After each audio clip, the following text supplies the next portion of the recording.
How many shrimps do you have to eat before you make your skin turn pink? Eat too much and you'll get sick. Shrimps are pretty rich.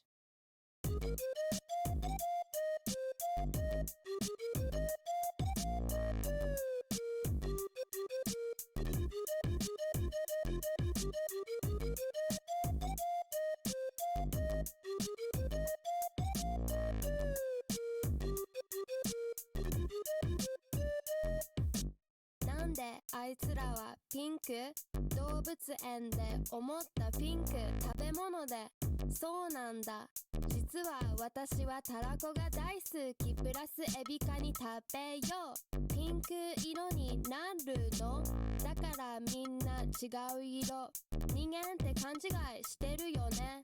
Black, white, green or blue Show off your natural hue Flamingo Oh oh oh oh If you're multicolored that's cool too You don't need to change It's boring being the same Flamingo Oh oh oh oh You're pretty either way 鶴の尻尾下に向かって曲げたらフラミンゴ意味不明だけど面白いでしょ。虹色に染まった世界今日も地球のどこかでエビをむしゃむしゃ食べてフラミンゴはピンク色に染まっていくぜ One, two, three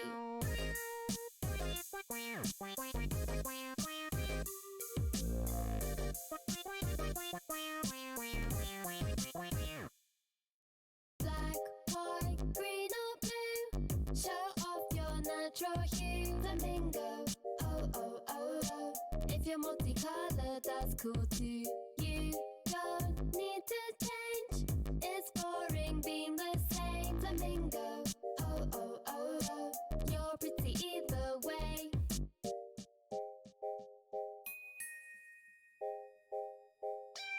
Flamingo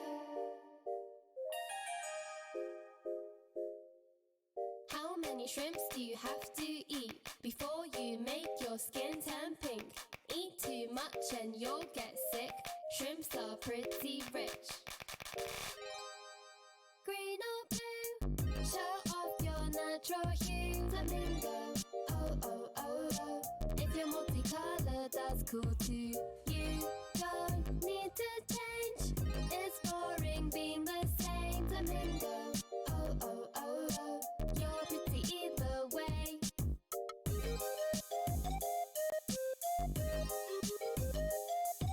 Flamingo, oh oh oh oh. Pink.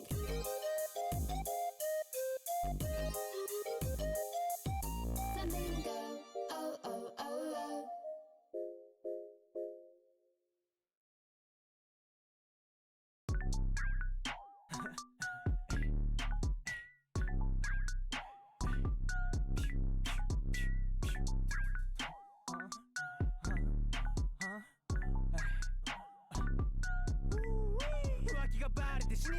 こっちの方が100倍死にたい嘘だらけのダサペンかいだろい数ヶ月のフェイクラブさぞかしい気分だったよね数人の相手をもてあそんでやり返しても意味がないの痛みか苦しみ受けの後遺症ゲイとか事前に言ってくれれば直すのに顔とか言うなら付き合った意味がわからないセフレ作れよ最初から愛のな半端なせこいバカじゃない鼻から顔で選んでならない目が大事とか言ってたじゃねえか季節移り変わりキスの相手も移り変わりつける薬なんてない死ななければ治りゃしない理想のイデアのストックあるのすごいけど都会かよ理解地図がかっこいいよさまさま素敵な恋愛って何飽きとしとしたいような感情って何この先生きてくメリットって何今後子供産んでく意味って何飽きすからめちゃくちゃ読んでる前のせい飲みまくる酒全部悟ってふわふわオーディ命と引き返して構成しろくりくりますはっきとるたまたまチンチンビロン明日も生きようあなたのために生きようパクパクピクの味噌レバーおいしいよ大好きなのは変わらないけど怒りだけが今収まらない感情任せでごめんなさい今から教える本当の浮気がバレて死にたいこっちの方が100倍死にたい嘘だらけのダサペンかいだろい数ヶ月のフェイクラブさぞかしい気分だったよね数人の相手をもてあそんしみ受けの後遺症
Guess who was fully silly and forgot to do everything that I needed to do to set up?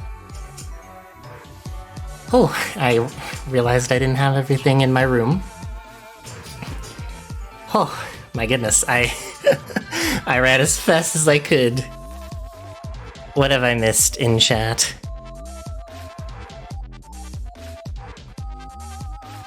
You are here for the entire stream? Well, I'm glad to have you here, Mono. Thank you. Oh my goodness. Yes, here is Drake. A bit unfortunate that Drake was not fully able to make it through.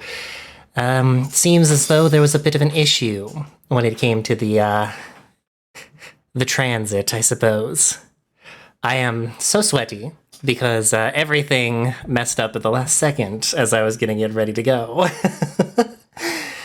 But regardless, we have made it here today. What does Pinch know about my sleeping habits? Well, we spend every night in VC together, so... I do sleep on a futon, unfortunately. I do not have a bed to call my own. I wish I did, but... Also, for everyone coming on in for right now, don't forget there is a poll up for the moment. You know why I make these predictions. I love toying with you, seeing where you'll throw your points. And I think today will be a little bit of a doozy. We'll see if everything comes together, and if I predicted correctly myself. Yes, we will all be gambling. And, oh boy, does that class change redeem go up, and up, and up. It never truly goes back down. Regardless, how is everyone doing tonight? I hope that it's been a good weekend for you. Well, I suppose for me it was my weekend, but a good week for everyone else so far. Tell me, what have you all been up to? You like gambling? Good. Maybe you can get rid of some of those points, Chance. Well, thank you, Chance. I appreciate it. It's always good to see you here. Always so much fun. You have a gambling addiction. Well, if you have the extra points to spare, there they are. 10K on if number 1 will win. Been trying to catch up on about a month of work. This is fair. Well, I hope, Mono, that it all goes well for you. Remember to take breaks and work a little bit at a time, otherwise things might go a little awry in terms of your burnout. I know that it's the same thing for me. You've put more points down, perfect. Yes, there have been a lot of gamblings lately. Made some food in preparation for watching some superb owls. Did you win that competition, by the way? I saw just a little bit of what you were making. I can say that I am very impressed. Yes, I am playing a good song. Hello, Bonnie, and welcome. I wonder, Pinch. You won't know for sure until Wednesday. That seems like an awfully long time to judge a food, but whatever.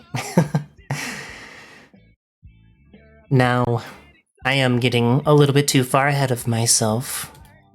Since I've had to run back so quickly, I wasn't fully prepared for this moment, but now that I've had a second to see everyone's wonderful and beautiful faces, I think it's time. Oh, well. Introducing, to my left, you know him as the real-life professional wrestler and fake-life virtual tuber. Introducing our interviewee for tonight, it's Maxwell. Would you like to say hello, Maxwell? No. No? Oh, all right. No, I'm not. Yeah, I'll say hello. Yeah, I'll say hello. You're missing a crucial fact. What am I missing? Not only am I the real life. I almost said real life virtual tuber. I almost completely got that ass backwards. Not only am I the real life professional wrestler, the fake life virtual tuber, I am the Lord of the Flyweights, the one and only. Thank you. Grab me on your show. Of course. I've been waiting for this for quite a long time. Actually, I let you know about 3 weeks in advance, and that became about 2 weeks in advance out of nowhere. Oh, yeah. But it is a pleasure to have you on the show. Thank you for having me. Of course. How are you doing today? How am I doing? Well, I'm sitting back, sipping on a not sponsored Pepsi. Doing what I can. Got some trips lined up. Got some emails to send. We're doing business, is what we're doing. Glad to hear it. I am, in fact, also sipping on a non-sponsored Dr. Pepper. So this is one stop in a series of many that I need to make down the line. Indeed, yes. I know that it took a lot to get you here today. You had a very busy schedule, but I'm glad that you could take these next few hours to talk with me while we ask questions and get to know you a little bit more. One way or another, I was going to show up around town regardless. Perfect. Now, I like to start out the interview with the question from the previous interviewee. However, it was deemed that that question was a little bit too inappropriate, so I will be going back an extra week and asking something that Pinch asked previously. See, the thing is, I was told by the previous questions owner that they were ready for me to answer it. They were looking forward to it. Yes. Which is quite unfortunate. We will skip past that one for right now, and maybe someday I will ask it to somebody different. Okay. I cannot ask that question, Drake. I think it would be too loaded, as it were. Yeah. All right. However, Pinch a few weeks ago asked, are there any aspects of your character that distinctly do not mirror yourself in the introspective way? So, obviously, if your character doesn't look like you, that's fine, but were there any aspects of Max as the VTuber that came into being that are different from you? I think that because okay, so we basically got three personalities going on. We got the real life Maxwell. We got the professional wrestling Maxwell. We got the VTubing Maxwell, and I think I think the professional wrestling and the VTubing aspect, the personalities are pretty damn close. The only difference just being the amount of loudness, I suppose. I need to be way more bombastic and way more blatant in my bullshit with the professionally wrestling personality, but that is just for the sake of putting eyes on me. I feel like the VTubing personality is basically the same thing. I just get to be way more lax because I'm not moving around, and I am forbidden from screaming and yelling in my current scenario. Yes, but, yes. I don't think there's a lot of differences really. There's not too many things I could say like, well, you know, the virtual tuber is actually addicted to crack cocaine, and he goes on furious tangents, and I don't really do that. I don't think there's anything personality wise. There's nothing I really ham up. I feel like, in fact, when I'm wrestling or VTubing, I'm more true to myself than when I'm not. Yes. So I don't think there's any differences at all.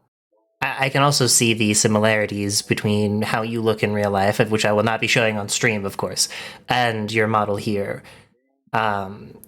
What got you into VTubing? Because I know that you've been doing the wrestling for a while now. I'm not sure how long, but we can get to that. Why VTubing? What got you into it in the first place?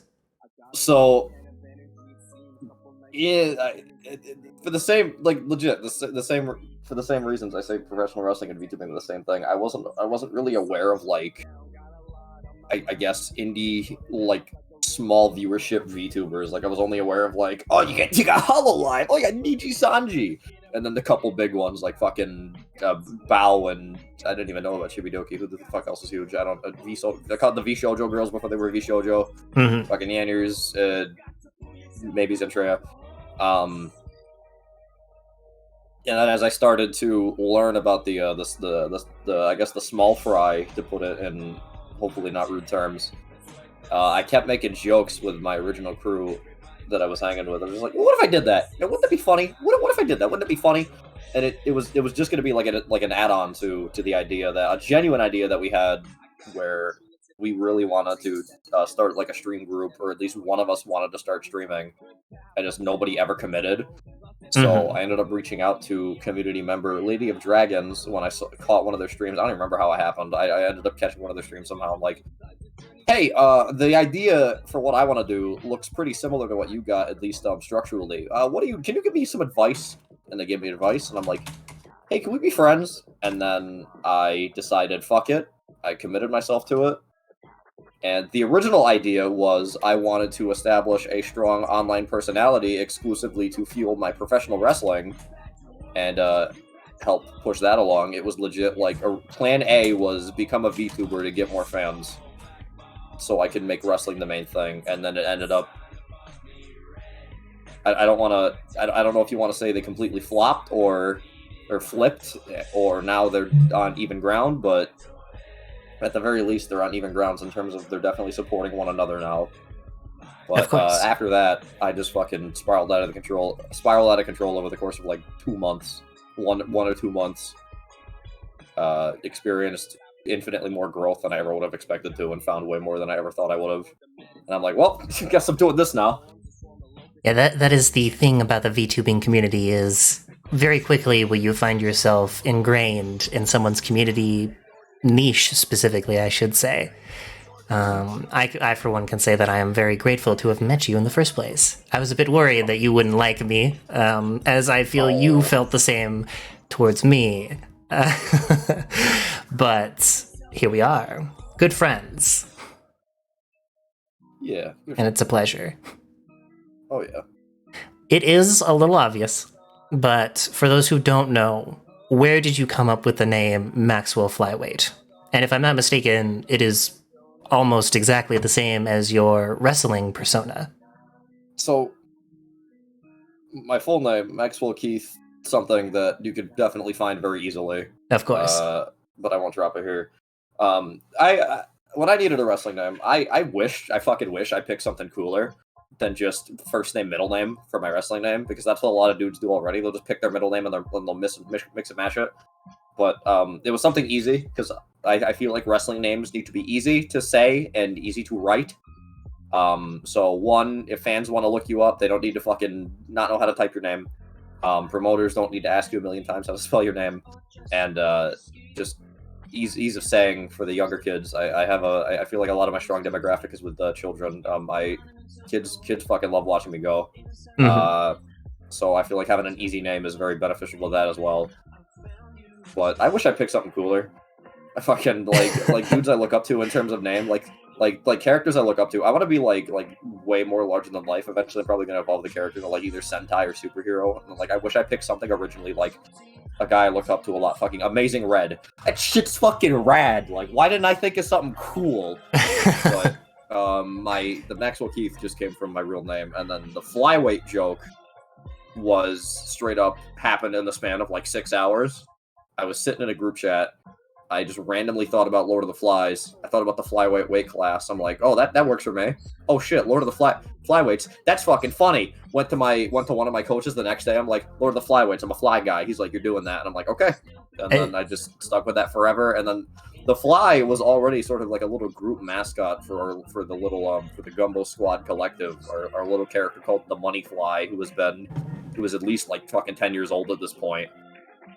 Our goofy little like Eldritch OC, the Money Fly, and then the Fly kept becoming like the Gumbo Squad logo, and then I'm just gonna use it, like the Fly, and just the Gumbo crew has become synonymous with just everything I represent. So yeah, like Pinch said in chat, which by the way I forgot to mention that you can look at chat now. By the way, I can look at chat now. Okay, yeah. I haven't been looking. That they appreciate the literary words reference. I think that the simplicity is truly what sells your character. Of course, when you go down the road, if you decide to change your name or maybe evolve and upgrade, like you said, that's fine, of course. But for right now, I think it is perfect. Oh, yeah. Yeah, no, the thing is, though, I have not read Lord of the Flies. I just knew of its existence. I haven't read it. I just knew it existed. Yeah, yes. And it's not only so it's a smart joke for anyone who knows what Lord of the Flies is. So it's like, oh, Lord of the Flyweights, supposed to got that from Lord of the Flies. Well, on its own, Lord of the Flyweights is still a cool name. So if you don't read, it's still a cool name.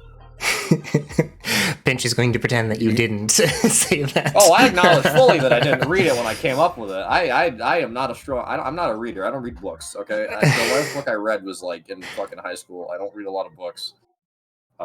Didn't read Lord of the Flies, but I knew of its existence. Yes, I have heard that for the most part, The Lord of the Flies is kind of a passable book. Like, you don't really need to have read it in the first place. Personally, I never did, but my situation's a little bit different from the average student, to be fair. I always like to ask this one, but how did you come up with this concept? Like, your design? Because I think from a personality side of things, it makes a lot of sense. It is you and your wrestling persona, but where did the design come from? Okay, so I made the design super impromptu in like 30 minutes. I needed a design because I wanted to enter a VTuber fighting game tournament, and you needed a PNG to represent yourself in that. Damaris knows. It was how I met Ben as well. I asked Lady, one of my only VTubing friends, I'm like, hey, can I borrow your boyfriend so I can enter this 2v2 tournament? And I needed a PNG. Wait a minute. Before we continue on, I did not realize that was you, actually. I didn't know that you were the one who invited him. Was this for it was for the multiverses tournament. I didn't know that was you. Oh my goodness. I invited him. I said, yo, can I? I'm like, yo, do you play Multiverses, lady? They're like, nah, my boyfriend does. I'm like, gimme. I need it. I want to do this. Because I was high on Multiverses at the time. It was like super hot, and then none of the people I played duos with were VTubers. I'm like, I need a fucking VTuber right now. I didn't have a design yet, so okay. I'm gonna give you the true origin story. I've told people in private the true origin story, but now for everyone here. I'm gonna drop the true origin story for anyone who doesn't know. Please do. I am a player of Friday Night Funkin'.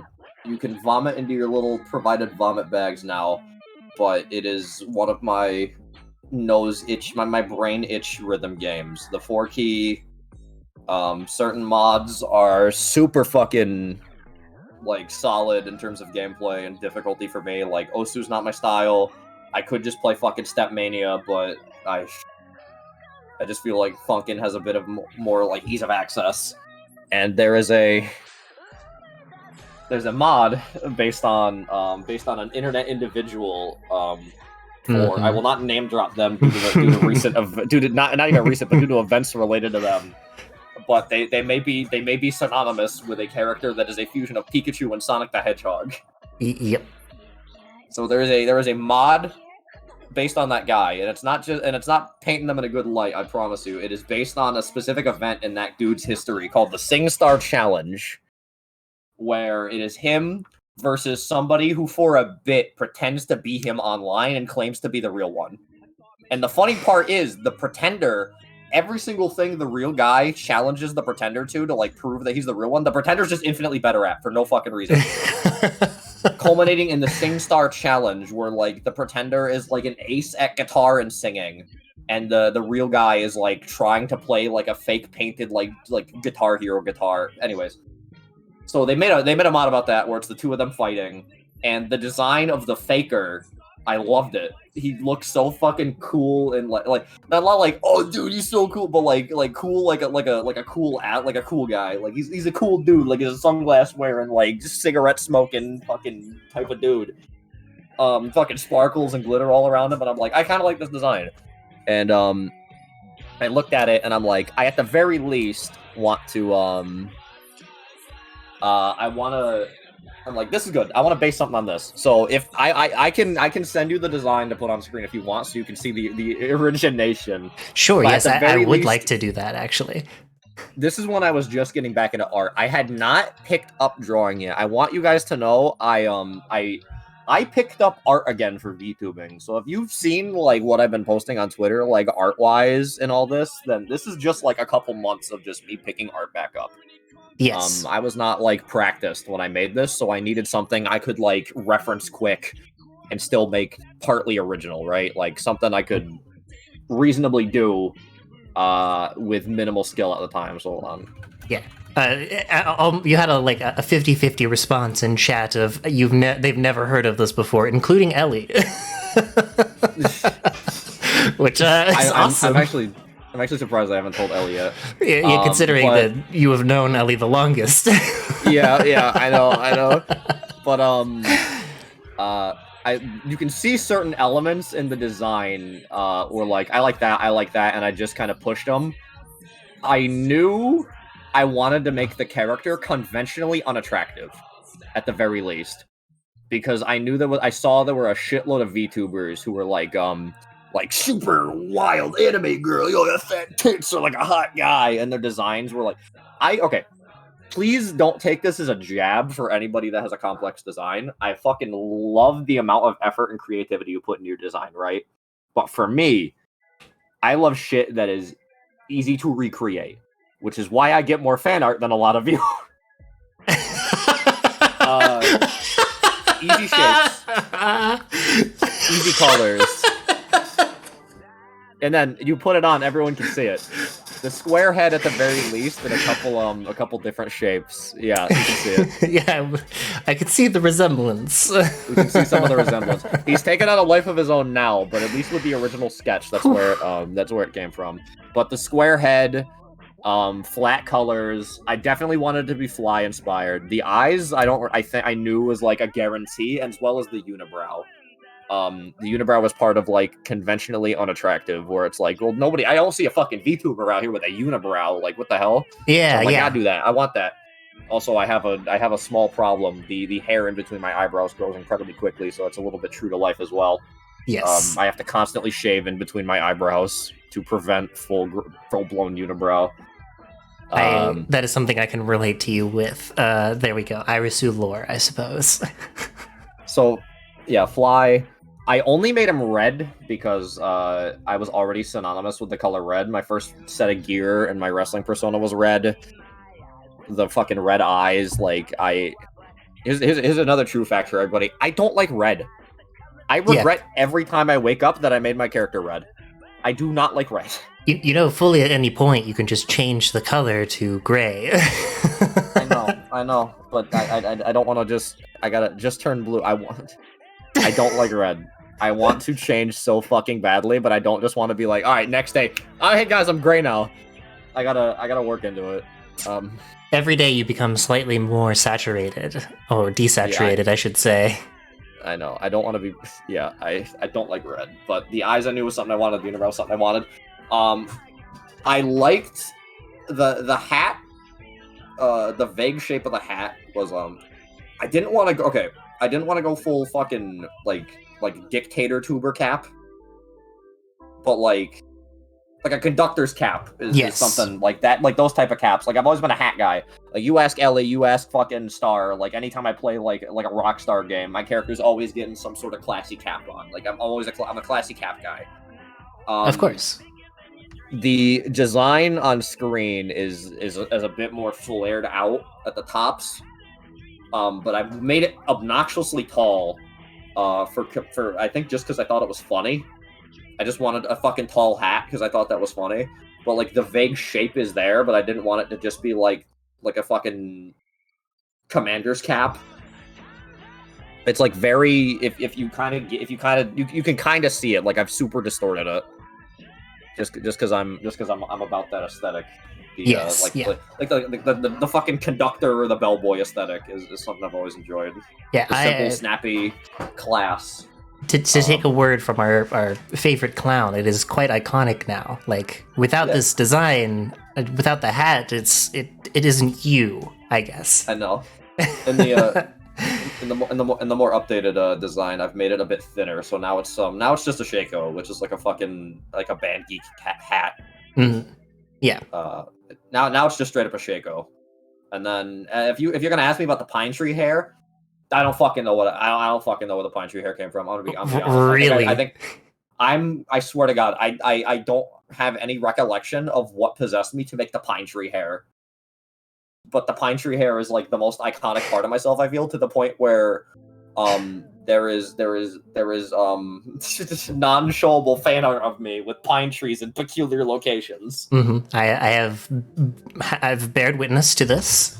Yeah, but I don't remember where the pine trees came from. I don't think there was anything that made me think like, oh wow, that's cool. I think I just drew a couple triangles and just said fuck it, you know? To be fair, fucking the hair is rough sometimes.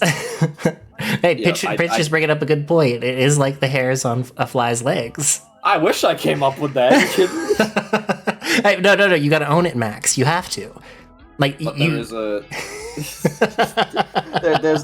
alternative design that Lady draws a lot where the hair is kind of down and it flares out kind of around the back of the neck.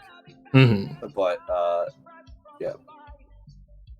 Well, very cool. That's sort of those are the in and outs of the design, and it's only improved with time as my drawing has gotten better. Oh yes, I have seen leaps and bounds of improvement. Honestly, it is what's the word? Very inspiring. Actually, you are one of the people who have inspired me to draw occasionally. I'm not the greatest at it, but yes, you and Buffy both have given me a lot of motivation to do so.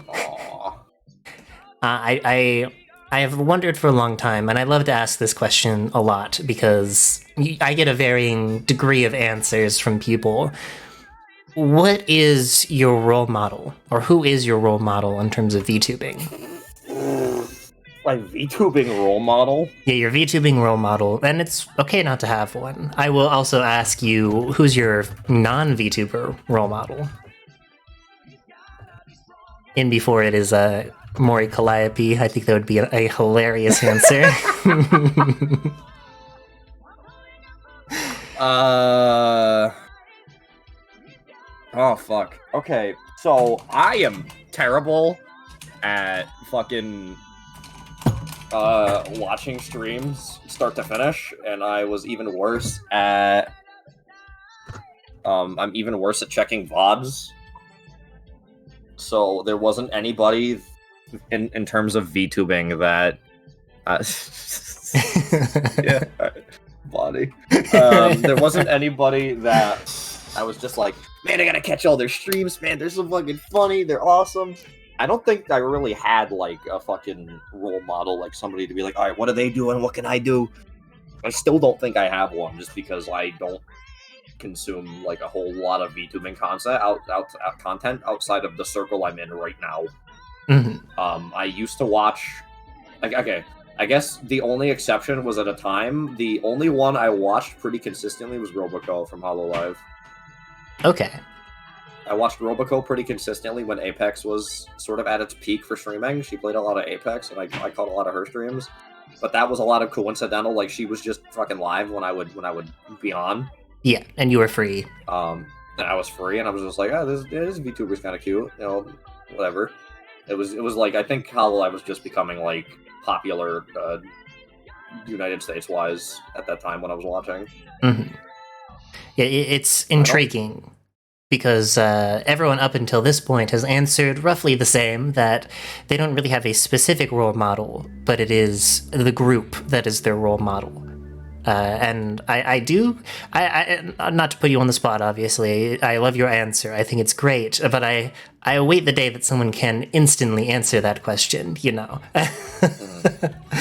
Yeah, no, I don't think there's anybody that really gives, like, I don't want to say nobody motivates me. Of course, but yes. At the same time, I feel like I'm just built different. Like, there's been times when motivation has been struck, but the only motivation is I'm gonna fucking do better than you. Oh yes, and I don't tell them that, because I always I always have it in that way where it's like, oh my god, your stream's so good, like you're not like it for me, it's never been a hand in hand, like we're on the same page, we're both gonna do better, like friendly competing. It's like when I see somebody do better than me, I'm gonna fucking blow them out of the water, and then they're gonna want to do the same to me. Yeah. In a way that can still be healthy, but it's motivation out of spite is what I'm hearing. Yeah. Yes. And it's happened a few times so far, and then every time it has happened, I feel like I've punched back and succeeded pretty well. Indeed. Well, yeah, and you have. I feel like in terms of time spent streaming and amount of growth I've obtained, even though I'm going to say a lot of it is just because of the support from this circle and the fact that I've cemented myself in the circle so quickly, the fact that I've been able to find success as quickly as I can shows that I'm able to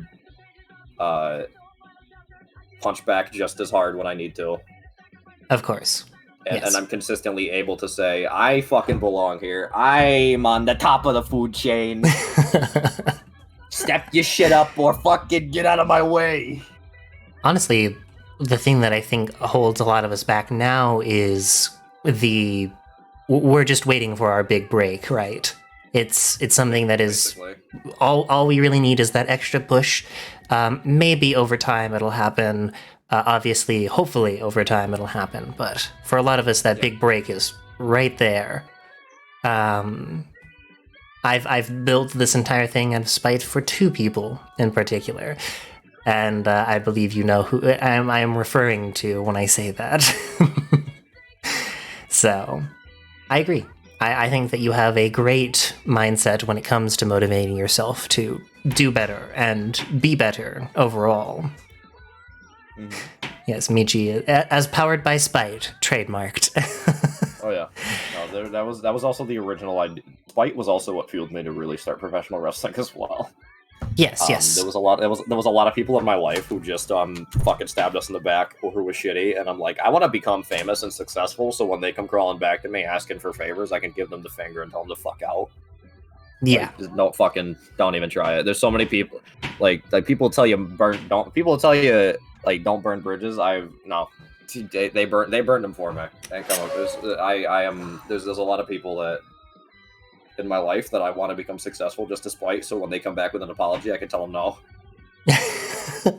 In a way, it's not that you're exactly being mean, but like, you know. No, I want to be successful so I can fucking prove everybody that fucked me over the wrong, and they can sit there and realize that they fucked up.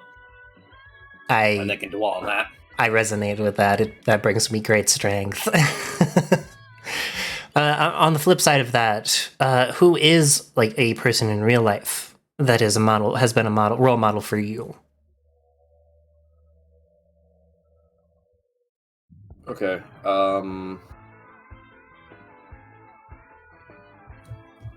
There's been a few people there's a few people I look up to like indirectly. Like I know of them and I think they're cool. Mm-hmm. But right now, I think probably my biggest motivator, and despite him being my biggest motivator, I'm sick of people telling me, just talking to me about him. It's mostly in terms of a lot of people fucking. Well, there's a few people who still keep doing it, but I've told most people to just stop talking to me about it. There's a few people who still are like, yo, he'd be so proud of you, and I'm like, I fucking know, dude. Like, I knew him better than you. You don't need to keep telling me. Mm-hmm. My late trainer, Jeff Greeno, known on the scene as Anarchy Ash Aubrey. If you check my YouTube channel, I have a couple matches with him. He also has his own YouTube channel. I believe it's still up with a few of my very early practice matches on this sort of private show he was doing, where he would just have us come in on training days and then compete as if it was actual shows, not in front of crowds, but he was setting us up with storylines and giving us feedback, like giving us practice, like how we'd look in front of the cameras and on the product. Mm-hmm. And early last year, he unfortunately passed due to a 100% blockage in his heart that just something randomly shifted, Mm-hmm. and he went without oxygen to his brain for too long. So even though they were able to, I guess in fat air quotes, save his life, he was he was deemed brain dead after a couple days after they tried like some random new like last ditch effort procedure that just didn't work. Mm-hmm. That was probably like in terms of genuine depression and mood, like the worst I have ever been following his passing. It wasn't like the I guess the weird thing is the difference is like, and I'm gonna give a 10-second heads up, content warning. I'm counting on my fingers. There's a content warning coming up.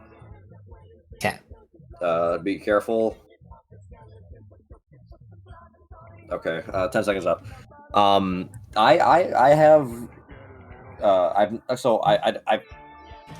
never been. I tiptoe around just saying it because I've never been officially diagnosed. But when you get massive sad boy mood swings and you think about suicide, it's kind of obvious that you probably have depression. Mm-hmm. But I tiptoe around it. I don't like saying it because I've never been like officially diagnosed with like any mental hang-ups that I may have. I know I've got something else that a bunch of people said I have, but again, due to the nature of the circumstance we got pulled out, we're pretty sure it's some degree of like autism or Asperger's or something like that. But I don't want to just say that I have it because I don't want to get fucking fact-checked by everybody on Twitter.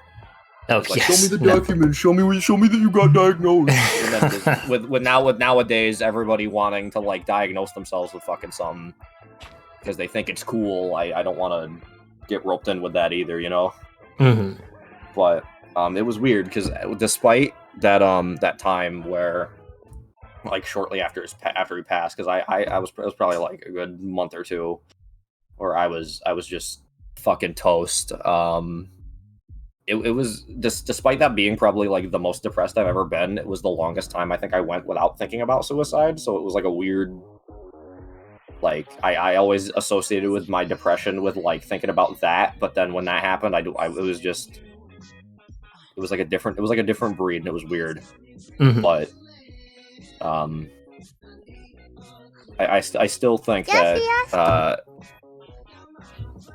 he is probably my biggest motivator right now, and I won't say he's a role model, because he was far from a perfect human being, and that's not even just like, oh, you know, he was mean sometimes or whatever. Like there were some things about him that I probably like maybe not sing his praises as much as I do, but he was the first motherfucker that really believed in me out of everybody. Mm-hmm. Yeah. And I think he is still my number one motivator, that I want to at least like reach like a certain point just for the sake of him, and then I'll be happy. Of course, yeah. Thank you for sharing that with me. I appreciate it. You're and welcome. Sharing that with everyone overall. It's hard. And I agree, there are plenty of people that I feel the same about in my life that have passed away. And I think to myself every day to remind myself that a lot of what I do is because they pushed me to do better. So if everyone in chat could give love, all of the heart emojis and everything, I would very much appreciate it for Maxwell, because, well, I have seen firsthand the match that followed those events. The passion that you have in there moved me, and I never actually told you this, but it did move me to the point of tears watching you. I kept that to myself, because, well, I have a lot of respect for you and the passion that you put into everything that you do, so thank you. Thank you. Thank you, everyone, too. And you are here now, right? Yep. You've been pushed and motivated, and you are creating, and that is honestly, well, amazing. And I love your creative process. I love seeing you work. You work in a way that honestly gets my mind turning just a little bit, and I like to see what you do next. Now, are there any scrapped concepts that you have that you can share that you may never return to? Okay, scrapped concepts.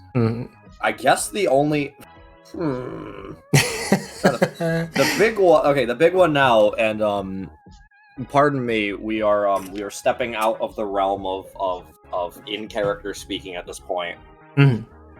So I'll let you know now. Everyone, a lot of you, I think, saw the animatic I made and dropped on Twitter for the official debut of Season 1 of Maxwell Key streams that dropped with the Battle Pass idea that I had. That wasn't the first, like, this is beginning, like, a lore event that is going to go on over the course of a few months with lots of opportunity for viewer interactivity. Like, my thing I'm most excited for is to see people, like, theorize about what's going on as it unfolds, culminating in what I hope to be a huge finale, that I can then lead into. I can do then a big clean wipe and then start anew with whatever I want to do. But originally I had a different idea for lore direction that wasn't. It would have just been like maybe one or somewhere from like 1 to 3 streams, just like a goofy, like, kind of Saturday morning cartoon style animatic, just displaying like a quick little, like, kind of showing the world of like the Maxwell Keith universe, like a few of your like a few other people, like how did they appear in his universe, kind of detailing the events of. I can basically completely drop this, because so everything in this scrap concept is no longer occurring, and this was the original idea for my lore drop. So on debut, I made a video. It was another pseudo animatic that it opened up with me giving some long-winded bullshit speech, and it was revealed that I was speaking to a judge in court. And where that plot was going to go is that in this sort of fake universe, in this sort of like fake Maxwell Keith universe, I am the only streamer. Like, I've cornered the entertainment market, and randomly using my platform, I have started telling everybody in this universe that life is not real and your choices do not matter. I've essentially, like, out of nowhere just gone off the deep end, and as a result of me being this huge, like, entertainment superstar in this world, like, a bunch of people quit their jobs, a bunch of people start doing, like, random shit, like fucking tagging graffiti. There's a little bit of crime, but not a lot, and the local government wants to find me guilty for everything that has happened, because they basically think, like, you fucking told them to do this, you are the ringleader, you're going to jail. And the little plot of this little episode would be me trying to weasel my way out of this court deal, and the people close to me around me being like, Max, what the fuck are you talking about? Life's not real. And I'm like, no, trust me, I know what I'm talking about. I'm not insane. Like, but I can't talk about it because there's a specific reason I'm not talking about it. There'd be some goofy moments, like, I think it would culminate with my lawyer that I think I was going to cast as Ben originally, Ben Soulstone of our community, would come up with the idea that we need to find somebody that's trying to, there's no way I would just snap overnight and go insane. So obviously somebody is making me say these things. So we need to find somebody to frame or take the fall.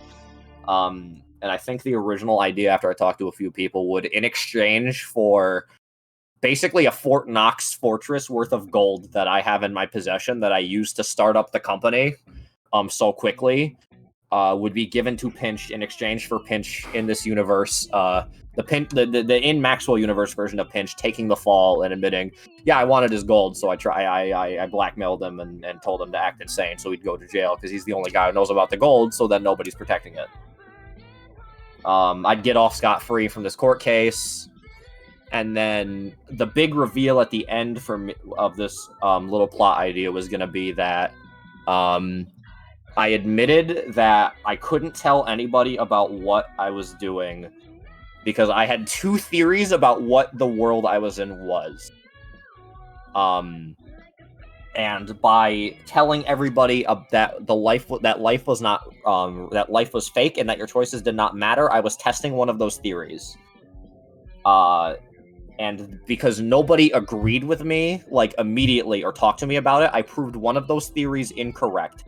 And I also the other reason I started, I would have in this scenario started telling everybody that life was fake would be because I wanted to make national news. I wanted to make, like, citywide news, and I wanted it to be a big deal because I had forgotten something, and I was terrified of forgetting things, and that big event would be a constant reminder for me.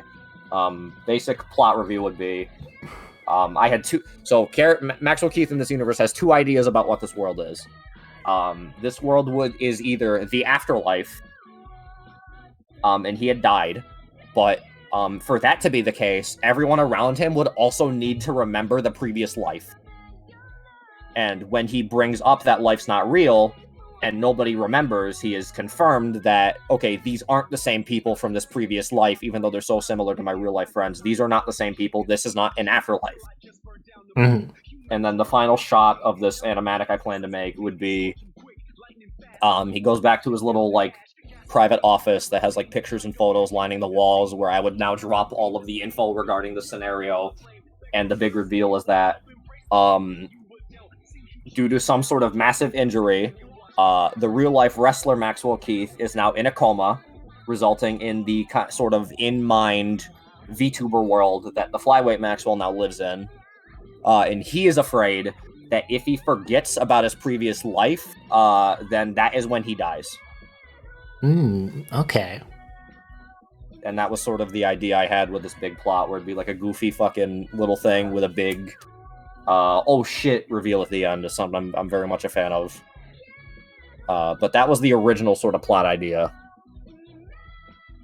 Imagine the cinematic becoming a side project in a short Yeah. film. I could. I could still do it, but the only thing is now that I've changed the direction with the lore and I'm doing this new episodic type thing that I just recently started, everything in this previous idea is now deemed completely non-canon. But even hearing all of that, like, if that was what you scrapped in favor of something new, I cannot wait to see what you have planned. I don't know if what I have is better or worse, but we'll see. Well, I mean, I feel like regardless, they're good ideas on their own merits, but I don't know if I would say I swapped in terms of like something that's like infinitely better, but I definitely swapped in terms of something that I felt like I could get more out of and I could do for longer in terms of the direction I wanted to go in terms of Twitch, which is I want to fucking promote interactivity on Twitch. Oh, yes. So down the line, you'll see what I have in store. It's going to be more than just you're going to be able. There's going to be more interactivity where you just do like how I got for the battle pass, like the 3 chat objectives of the stream. There's going to be more interactivity down the line than that. I'll say maybe down the line you might see something along the lines of viewer interactivity with if you ever played a Telltale game, you might know where I'm going with that. Okay, so Maxwell will remember that. Something along that line. Something along the lines of maybe every so often we'll get a little interactive cinematic with 1 or 2 choices that chat gets to make. I like this. Yes, this is very good. I have huge events. ideas. I have a lot of big ideas in terms of things I want to do. Thank you for the hydrate table. But definitely taking. If anybody, I know Drake is in chat now. I know Drake was. If anybody was around for my Maxwell Parable stream, which I feel like was a fucking flop, and compared to what I had in mind, I feel like that was one of my failures. I know you're gonna disagree with me. Shut up now. I'm not crying myself to sleep every night about it, but it definitely was not what I wanted it to be. If you were around for the Maxwell Parable stream, I'm gonna use what I learned from that, and I'm gonna make it infinitely better and put it in and include it in my lore. That is this episodic lore series. That is a wonderful way of looking at it. Yes. Failures are just stepping stones towards success, so... All right, thanks, Drake. Thank you, Drake, for agreeing with me, you fucker. Asshole. At least he's honest. I fully acknowledge that it was not... On paper and in testing, I felt like it was a great idea, but I didn't realize that... I've never streamed, so like I got some things I gotta test.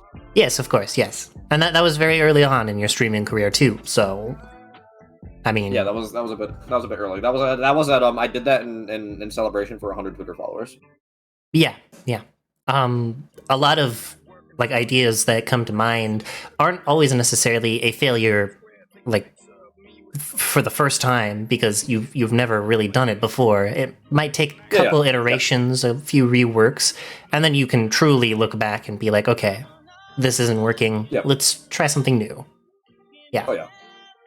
In terms of scrap content, I think that's the only big one. There's probably a bunch of other like little things that I've changed and tweaked, but that's definitely the biggest thing that I've scrapped so far. What do you mean, table? I'm bracing for the moment Chad has to count to 10 in under a minute. Is that in reference to the Stanley Parable? One of those. Or yes, that's one of the puzzles. Is it a battle pass objective? I have done things like that where like chat has needed to speak in pirate voice in like pirate talk for 15 messages or compliment me for 10 messages straight. The thing about the compliment one is I made it had to be somebody different every message. It didn't have to be 10 different people, but it couldn't be the same person for all 10 messages. Of course, yes. Otherwise, that kind of just... It took them like 30 minutes. That is wonderful. And then I let Ben do the pirate thing himself, but I made him go like 30 messages before I finally gave it to him.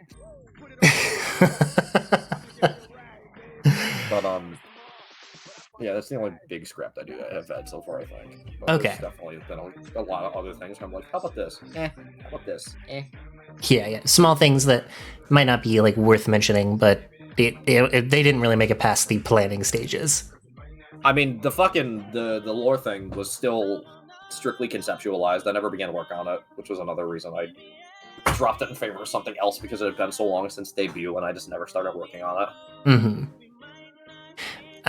In that same vein, what are you willing to share with us for future plans? Or is that all going to be hush-hush? Okay, so I did mention that you may see something along the lines of like an interactable Telltale game sequence. Mm-hmm. I will also say, I'm trying to think of things I can say without completely dumping things. Just keep your eyes peeled. Lore will evolve over time. As I see fit, I've got the plan in my head already. Everything from start to finish is basically already mapped out. So you might see that. I'm telling you now, the battle pass will not be the same every time, and I don't mean in terms of like, oh, the rewards are gonna be the same. No, I'll tell you. I'll just say it now. So tier 1, I'm doing season 1. I'm doing a traditional battle pass, and with the chat gets levels, and then you just kind of move on naturally. Season 2, I plan on doing a shop style battle pass, where chat objectives give you a currency I will keep track of, and then at the end of each stream, chat can choose to purchase different things from the battle pass. Ooh, I really like that idea. Oh my goodness. Season 2, I'm going to do shop style battle pass. I guess you can say it's a little bit like the way Fortnite does it, where it's like you get the stars from your objectives, and then you can purchase whatever you want each tier. But then again, it's still like you have to work your way up the tiers anyways. Yeah. But you'll still have to like work your way up a tree to certain rewards. But it's like somebody gave me the idea for like how Fortnite's got the rotating skins. Every stream there's like the rotating reward, and it's like, oh, do we get this time, or do we save? Yes, of course. I got that, and I'll say, just keep your eyes out. You're gonna see interactive content, and I will tell you that the finale of season 1 is gonna be one of the biggest projects I've ever fucking put anything into. Mm-hmm. So, actually, not season 1, not the finale of season 1. The finale of this arc. The finale of this whole arc. I guess we'll say chapter 1, because I'm gonna do seasons, and like I'm pulling a lot of term from Fortnite. Fortnite will do seasons, and then when the lore of that chapter ends, it does a new chapter. The entirety of chapter 1, the ending of chapter 1 is going to be fucking big. Yes, that I am very much looking forward to that. So just be excited, because I got cool things planned for down the road. Will there be purchasable plants in the shop for season 2? You guys in the fucking plants. I put that on as a filler reward, and it has become like the fan favorite. Yeah, it's always that way. Shop. I'll put the fucking plants in the shop. You know. That's the way it is. It's the thing that you were like least likely to think would gain traction is the most popular part. I felt bad about keeping some of the tiers empty, so I'm like, oh, let's put a plant on there. Look, everyone's going crazy in chat right now for these plants. It's really captivated them. Yeah, I bet. Yes, fresh oxygen inside of the wherever you work and wherever you're broadcasting from when you do stream. It's the Gumbo Inc. office. Indeed. Now, those were the icebreakers, though a lot of these may seem like they're normal questions, but they're going to more specifically pertain to what you do as a VTuber. And in real life, of course. What would you say has been your highlight in wrestling, the highlight of your career so far? Obviously, there are more opportunities in the future, but what has been the highlight for you at the moment? God damn. The thing is, I haven't had, like... I don't feel like I've reached, like, my peak moment. I was so fucking close. And due to some booking decisions I disagreed with, it was not what I wanted. I was so close, and I'm still pushing for that fucking moment. Mm-hmm. I'm about to pitch a proof of concept to my promoter, and I'm hoping this will turn into my fucking peak defining moment. But,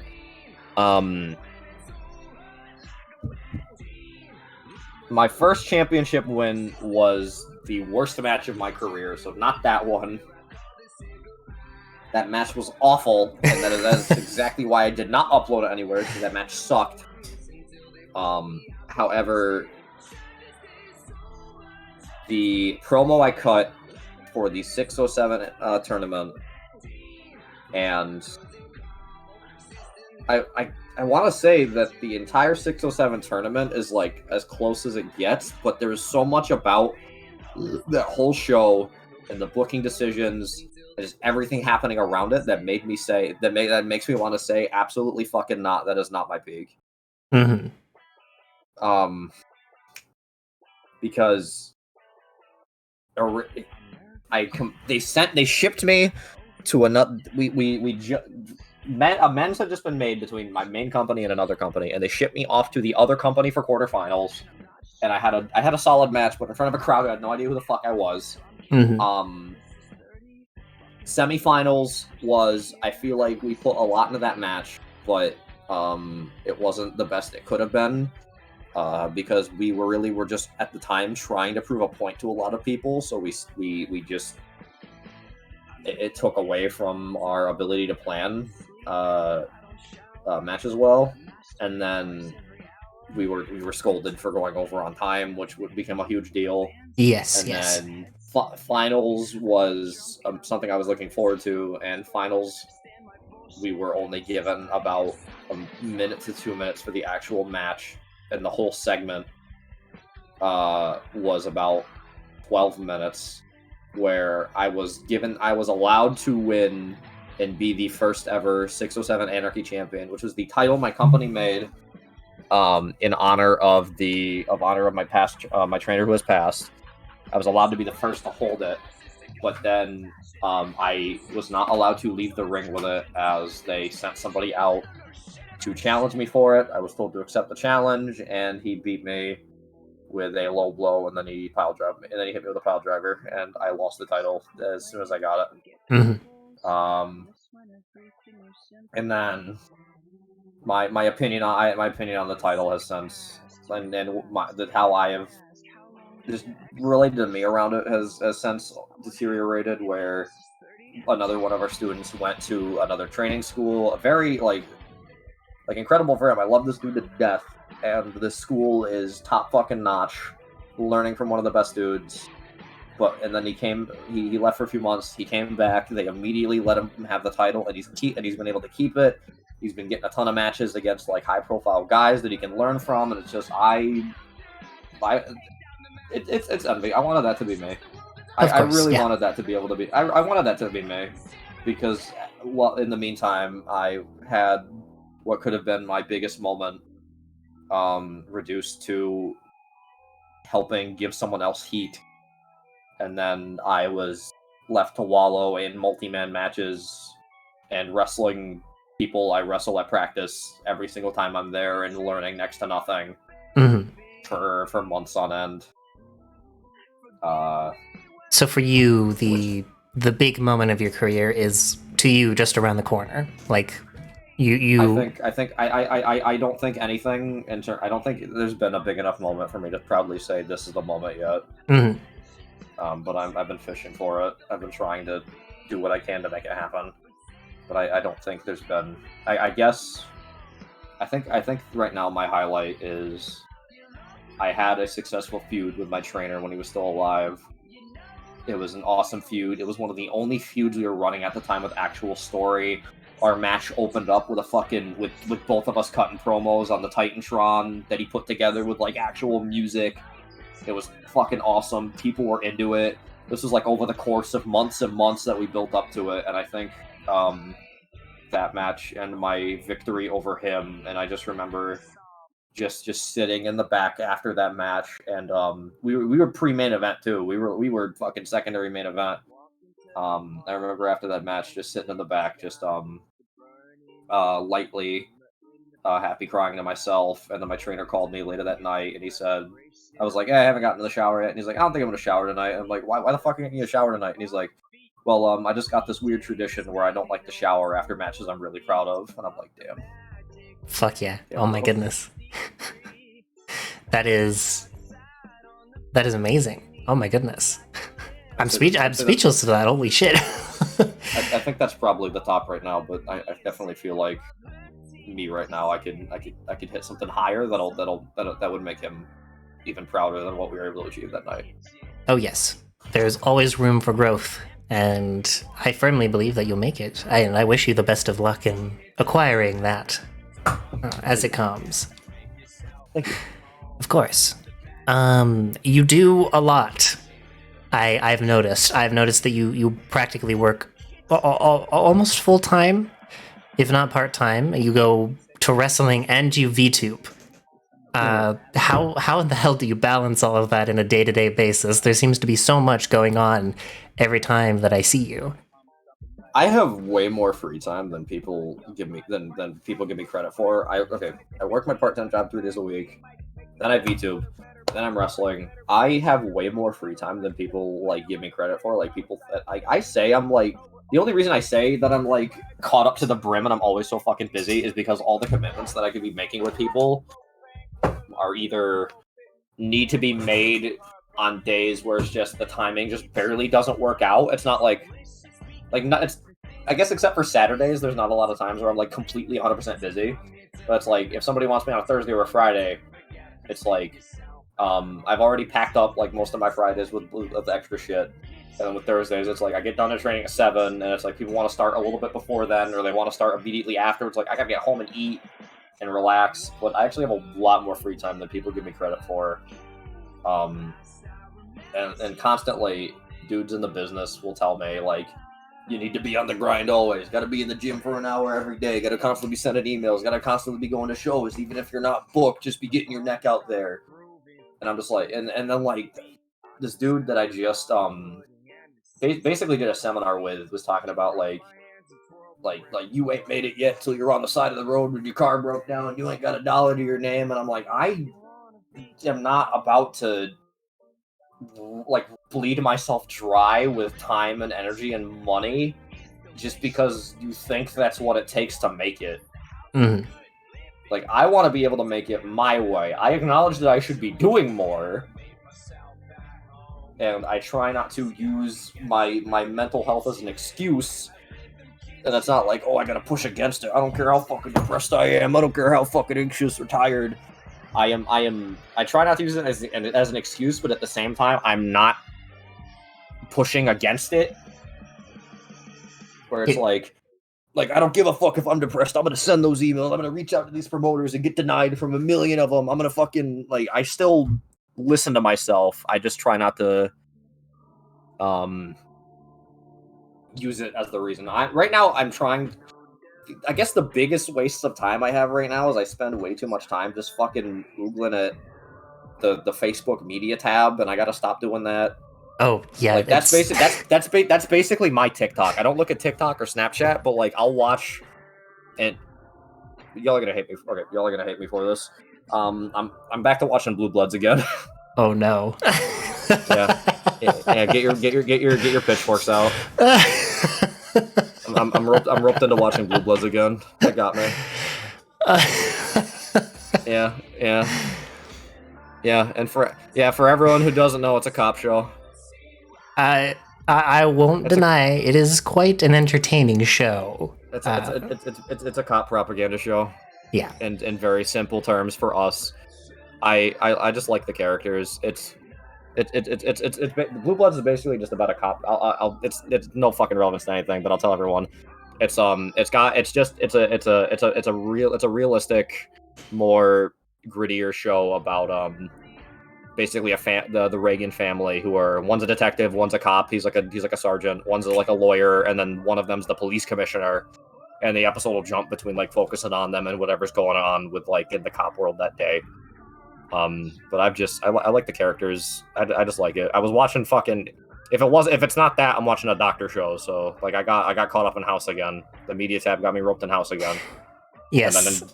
And then Blue Bloods replaced House. So it's always some show about like that. But I'm not going around singing its praises or going out of my way to look it up. It's just like I'll recline in my chair and just pull up the media tab and just watch a full fucking episode that plays like slightly faster than normal speed.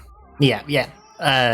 I don't think that's anything to be ashamed of for watching, but I understand. Know that, but I understand the opinions of the police, especially amongst the circle.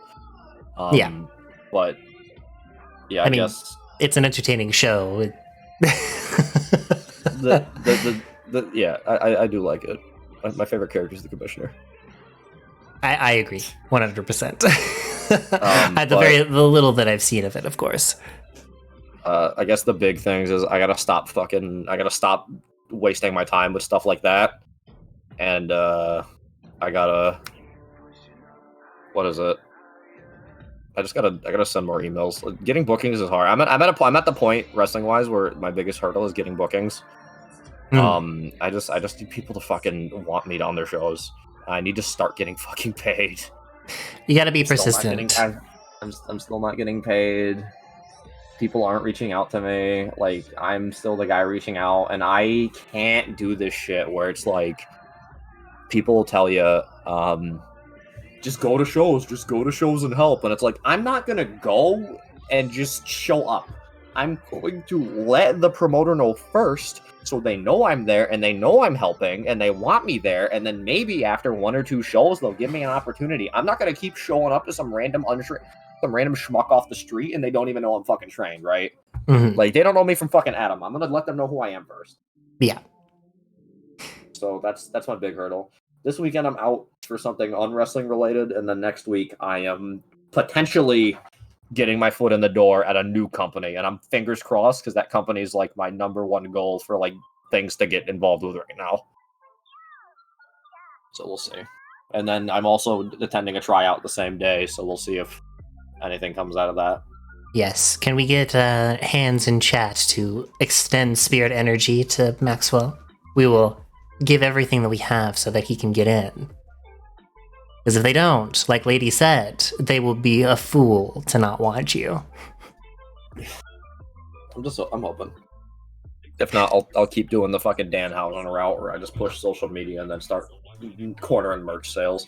I need to make more merch too. Okay, my big things. Stop looking at my media tab.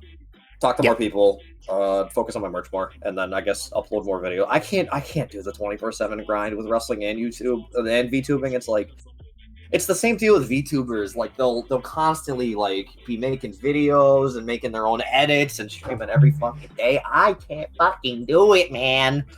Like, you think you're tired you think you're tired watching me go?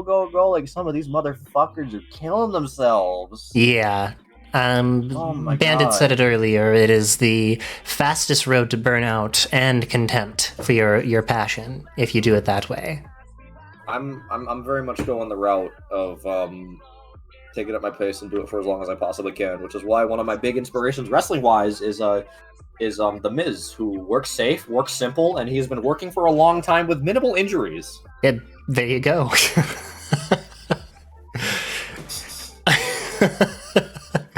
Yeah, I agree 100%. I'm sorry.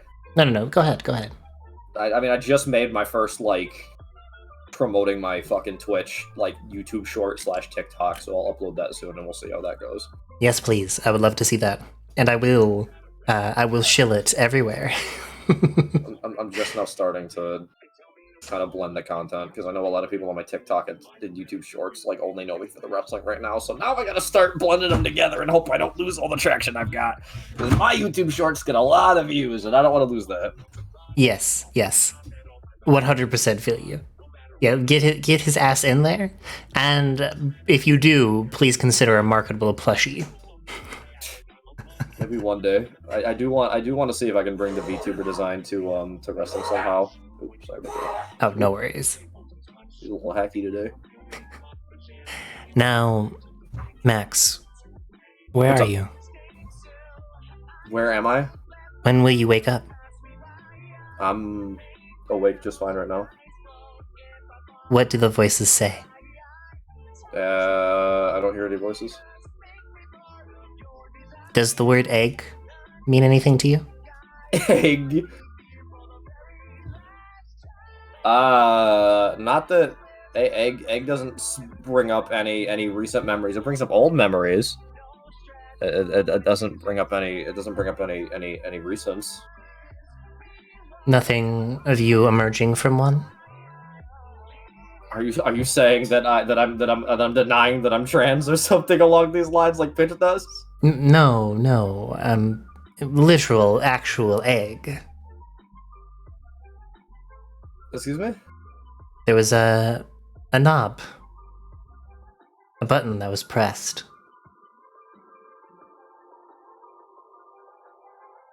Yeah.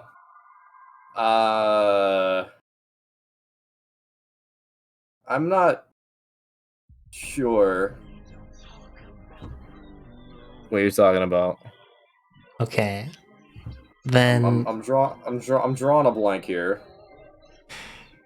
what does the battle pass mean to you? What does the it battle pass accomplish? mean to me? Yes, what does it accomplish for you? It's currently a means to promote interactivity, while also providing fun little rewards for the people that watch my streams. They could feel like they're earning something by watching. That's not just channel points and redeems. Where does your Also clothing come from? My clothing? Yes. It's definitely a custom-made fit. So you sewed it together yourself? Not necessarily. I had somebody get, set it up for me. I had my input. Who did you input to? Just some tailor. I just reached out to a guy and I'm like, hey, can you make me this? And they're like, yeah, sure, here you go. Cost me a little bit, but I made it happen. I had a specific look in mind. I see. I think I understand. So who is your favorite wrestler in terms of the high professional level? My favorite wrestler? Yes. Oh boy. You mentioned The Miz briefly, but Miz is mostly just for his work rate. Mm-hmm. If we're talking my absolute favorites, oh boy, who am I really fucking liking right now? I'll say, okay, I don't know in terms of to watch, but in terms of dudes I want to wrestle, I want to wrestle Dalton Castle. I want to wrestle Timothy Thatcher. I want to wrestle Sami Callihan, and I want to wrestle Jeff Cobb. I think are some of my tops right now. That's an interesting way to look at it. It's the people that you want to go up against that are your favorites in that regard. Yeah, I cannot watch as a fan anymore is the problem. So there's not a whole lot of guys that maybe go, whoa, that guy's so cool. And I'm not a shill for merch. It's not easy to show merch to me. So there's not somebody where it's like, I gotta have all their stuff. Oh my god, I want to wear this guy's t-shirt. But Dalton Castle is like an incredible character, and I like his in-ring work. I feel like me and him would have an awesome, entertaining match from a character perspective. Mm-hmm. Timothy Thatcher, I believe that would be just 10 minutes of me and him kicking the shit out of each other as hard as we can. And I feel like he would push me to my physical limit, and teach me a lot, and that's something I desire. He's a stiffer worker, and he's got some thumpy nasty kicks, and me and him would just back and forth. It would just be kick pad slapping flesh for like 10 minutes. I was originally slated to wrestle Jeff Cobb, right before COVID hit, and I want to run that back. I feel like Jeff Cobb would just absolutely nuke me, and I feel like that would be a big test on my ability to sell, and just make him look like just an absolute monster of a human being, even though he already is. And then Sami Callihan is sort of is more of a goofy, hard-hitting guy. Maybe not some of his recent work. Maybe because he's kind of leaning more into like more of a hardcore style. but when he was in PWG and stuff, just the way he worked and just kind of his goofy little persona, I feel like he's somebody who I've always wanted to take a stab at. There's a few of his he's got a lot of aspects, things in his moveset as well that I've definitely taken from and put little twists of my own on. And then of course everyone, the obvious, everyone wants to see me wrestle Danhausen, so Yes. everybody wants Unfortunately, to see me wrestle Danhausen. in these moments, my brain does not want to picture these people in my mind, but I'm sure if you showed me an image, I would immediately recognize them as someone you've talked about and shown me in the past. Yeah. He's the crazy one, right? He's the one with the black and white face paint. Yes, I know then. Yes. That would be awesome and amazing. And I really hope that you do get that opportunity. That would be amazing. I hope so as well. That'd be something else. Buffy actually has a good question. Can you tell us the story or a story of how you met the Sillies in character? The Sillies? Yeah, the Sillies. Please tell me who the Sillies are. I would assume the So I'm clear. The group that regularly hangs out in the vault. The Sillies. Well, when you're when you get involved in the streaming biz, eventually you hear down the wire that there's other people getting involved in similar things, but in completely different locations, and then you just want to get in touch with them and just make friends with them, see what they're doing, get a little bit of inspiration from them, and maybe one day set it up so you can meet up with some cool people and then explore some of the worlds that are out there. But is that how we met? Yeah, I would say so. Just met down the wire. You know, when you got a couple of people involved in the streaming business, I thought I was the only one for a while, and then I learned everyone else, and then that is fair. When you realize there's other people doing what you're doing, but like in a whole different fucking on a whole different world altogether, it's like, wow, what are they doing? I want to check this out. And now you know me, a trans poison dart frog. Oh yeah. And this little fantastic little world you occupy. Let me tell you, making a jump from world to world ain't exactly easy. Oh no, it never is. I find that people often get lost on their way here. Thank you for the question, Buffy. In terms of your favorites, I know that you have your signature move, but have you... I lost my train of thought, I'm sorry. Have you implemented any of their moves or techniques into your own wrestling and your career? In terms of my favorites? Yes, in terms of your favorites. When it comes to Sammy Callahan, I've taken his Lope, which is a dive from into the ring to the outside, but that is specifically as in between the second rope and the bottom rope. So I'm a lot more comfortable doing that than a more traditional dive. The way Sammy Callahan does boot scrapes, which is like sort of it's meant to look like you're blasting your whole foot like across a dude's cheek, but in reality you're just kind of tipping him with either the side or like just right with your toes. The way he does boot scrapes and running sort of kick scrape style moves, I've taken, putting my own little spin on them. From I can't say him because he's canceled, so I don't want to name drop him because he doesn't deserve that now because he's a piece of shit. There's a wrestler who shall not be named who did if you ever seen me do the cartwheeling Death Valley Driver, which is the move where I have a guy on my shoulders and then I do a cartwheel. Mm-hmm. I took that from somebody, and in addition I just wanted to do some sort of off the shoulders move, but I wanted it to be cooler than just I drop the guy. Yeah. Because While I am quite small and quite light, I am way fucking stronger than people give me credit for, and I want to take every opportunity I can to show that off. And my legs are fucking cannons, so I can have a dude that's like 240 up on my shoulders, no problem. In fact, I was just doing it in a match that I might show people in the vault later. I haven't uploaded it yet. Yes.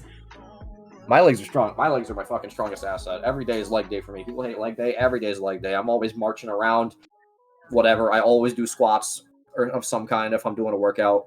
But I like to showcase my strength, so I took that. Everyone is simping for your strength right now.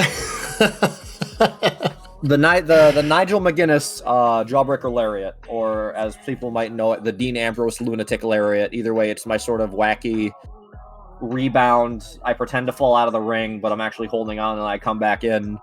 Little goofy move. I can find it at some point for anyone who wants to ask me about it. That move I took from...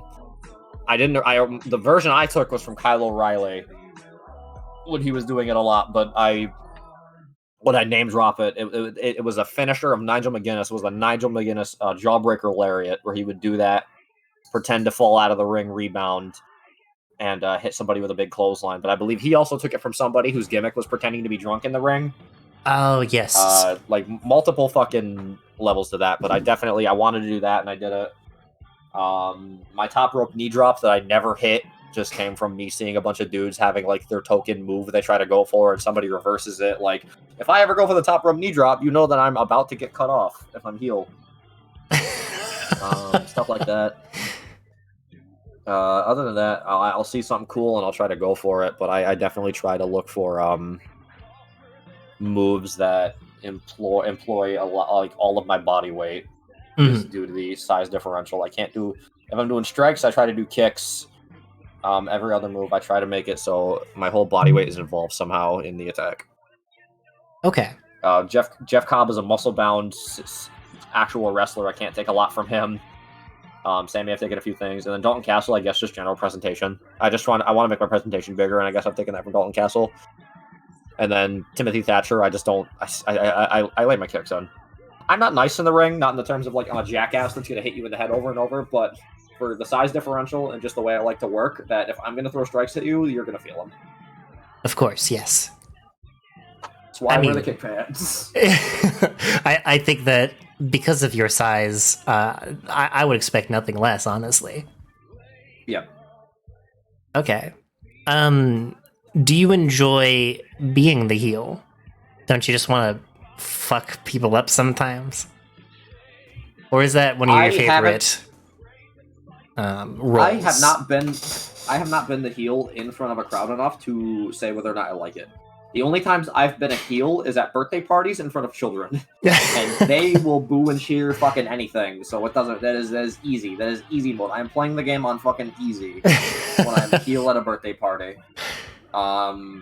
But it's really easy for me to be able to be a jackass, but I really want to set up a heel turn at some point. I am more in the vein of a comedy heel, because I feel like heels do not make asses of themselves enough. Too many fucking heels just want to be this big, tough, ass-kicking bad guy who doesn't give a fuck what anybody thinks of them, and they always gotta win, and they always gotta look big and tough. Fuck you.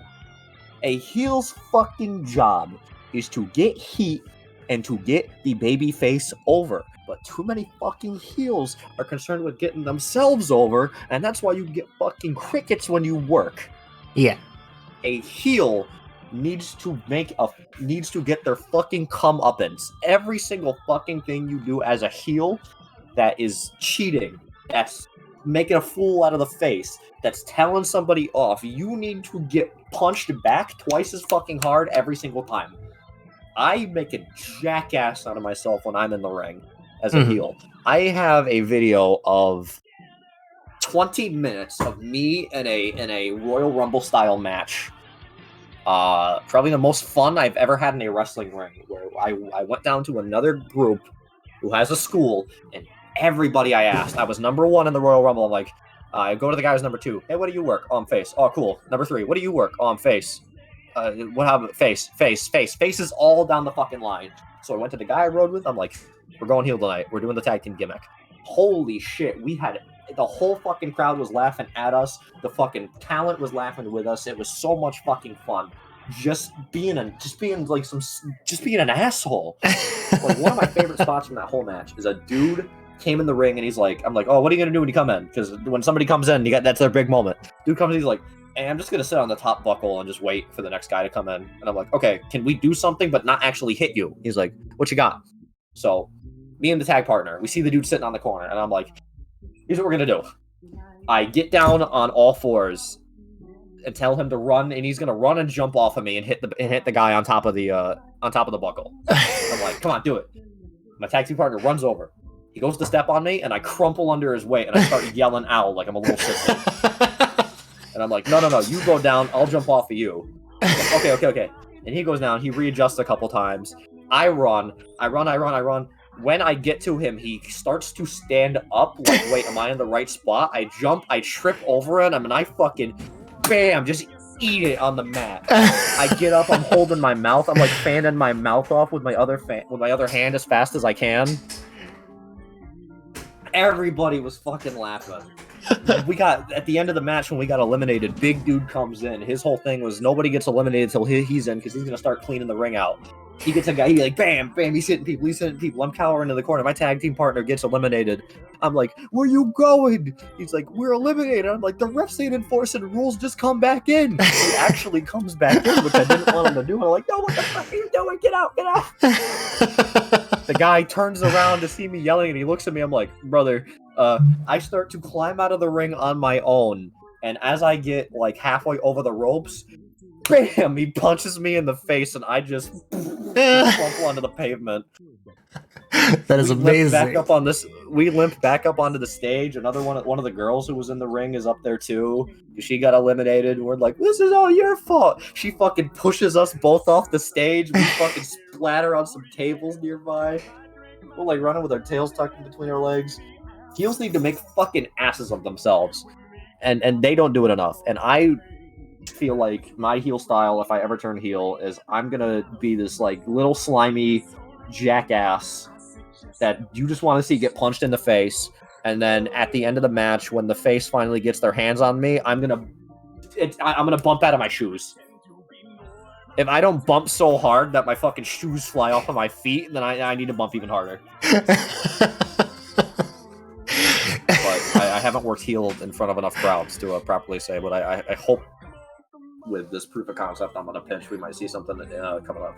Of course, yes.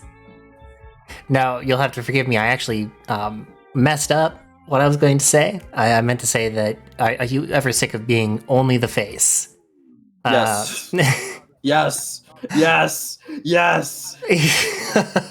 So you do in a way want to be the heel, not necessarily to fuck things up, but to be the one that has their high moment, so that the face has a higher moment afterwards. Yeah. I want to be that's just the specific way that I'm made to work face at my primary company is not how I want to do it. I want to be more goofy. I want to be more silly. I'm allowed to do it. I'm getting to a point where I can do it now. But for a while, it was just like I got beat down, and then I tried to come back, and I had to be like just super serious, like, oh, you can't kill me. I'm the fucking like I'm fighting through all this adversity, like super serious, like the protagonist of the story. And it's like I got sick of working that way.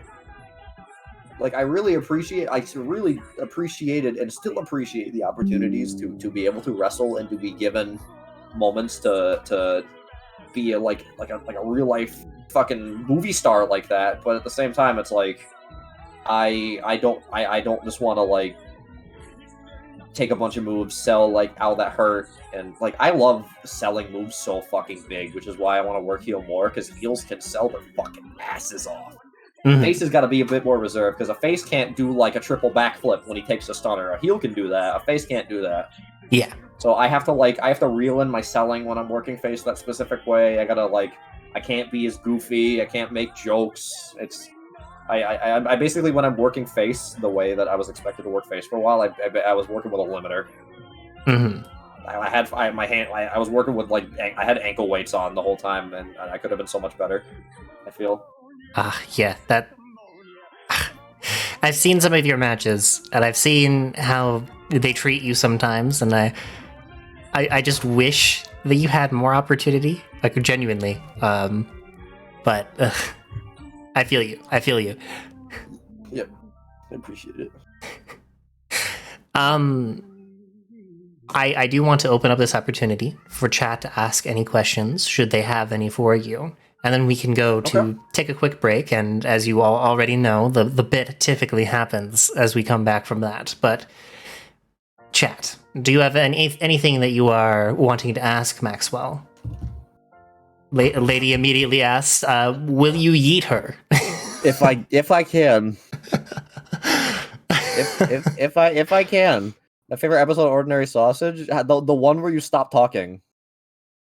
Yes. How big them socks? I am a Thank you, size Kat. 11 and a half. Lady, I will say that I need to see an image of Max like lifting you up like airplane style, like about to yeet you over his head. How much can I lift? I normally default to 20-pound dumbbells. I don't measure the amount I lift, especially if you're asking like what do you deadlift? Because I think deadlift's a stupid exercise. I just kind of put weights on the fucking. I just kind of set the machines and put weights on the racks and pick the dumbbells that are a decent difficulty for me. I just kind of pick difficulties. I like to do more. I don't like to. I hate just lifting and exercising, just because I hate the amount of time. Like I gotta spend an hour doing this shit. Yeah.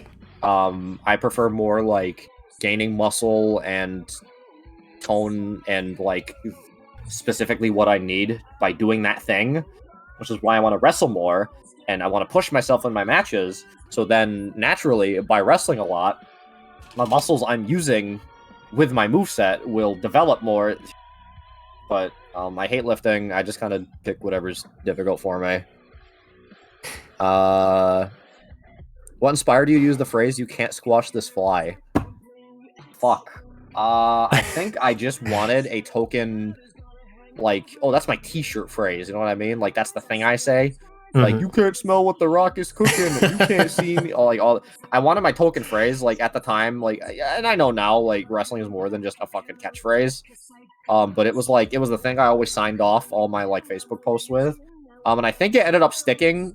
It was a match between myself, my trainer, and this guy called Alex. And then Alex had interfered with a match prior. So I'm high up in the match. So I have a high moment, and I'm the only guy left standing in the ring. And I yell out to the camera, "You can't squash this fly." And I yelled at Alex, "This fly squash you." And then I said, "You really like." My trainer was laughing at this. Like I yelled, "This fly squash you." You're really starting to piss me off. And I'm just screaming shit at him as I'm hitting him. My trainer loved it, and it was just I thought about it. I probably just came up with it just on a whim. I don't think there was a lot of thought that went to "you can't squash this fly" aside from like I kind of need a token phrase. If we were a tag team, what would our tag team name be? I like this question. This is really good. You and me. Thing is, I don't know what you'd do for a gimmick. Originally, I was gonna do like a Majima Construction style gimmick, so I would love to do that with you. So we could be fucking Gumbo Inc. Construction, or just Gumbo Inc. It'd probably just be Gumbo Inc. The Gumbo Inc. Even though there's a bunch of or Gumbo Squad, because I feel like there's a few Inc.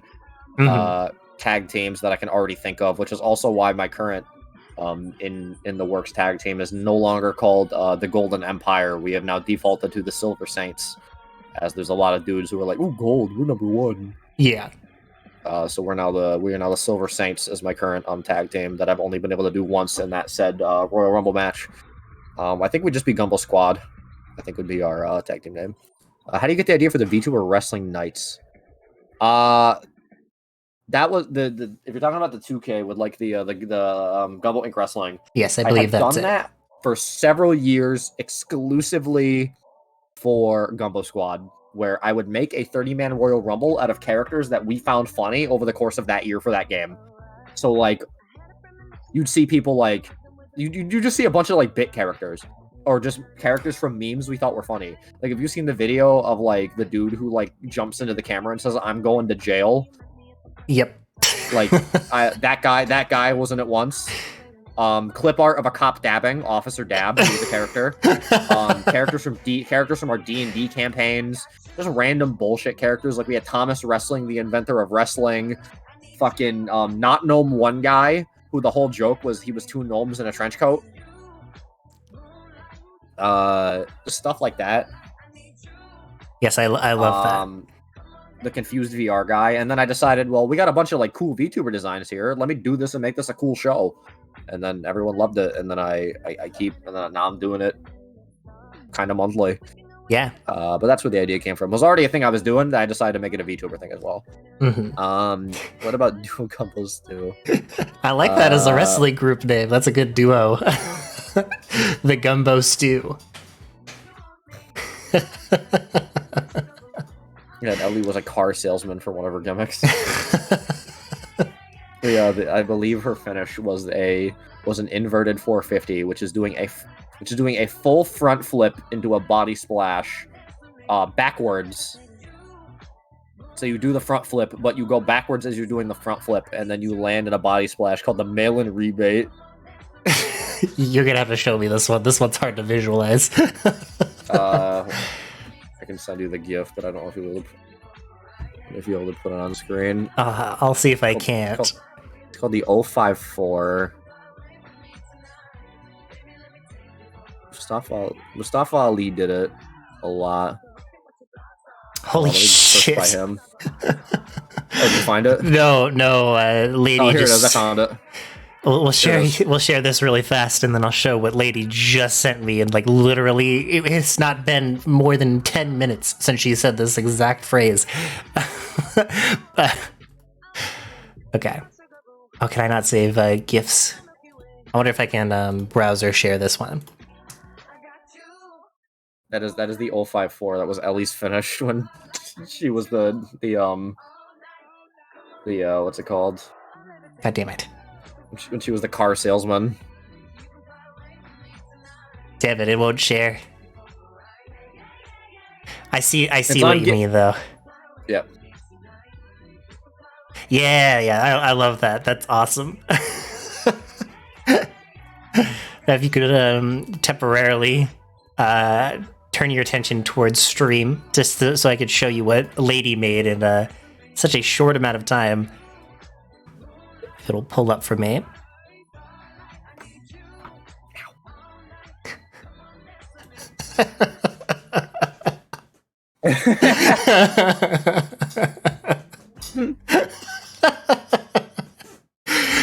Lady is so talented. Oh my goodness.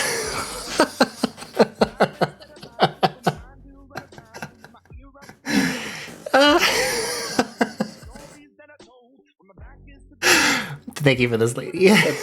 That's great. I love that.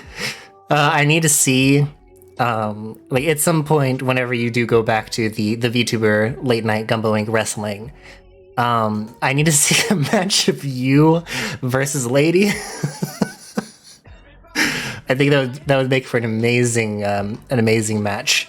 Obviously, there are certain things that you can and can't do because of the weird limitations that the game has, but yeah, I'll book it for the next one just for you.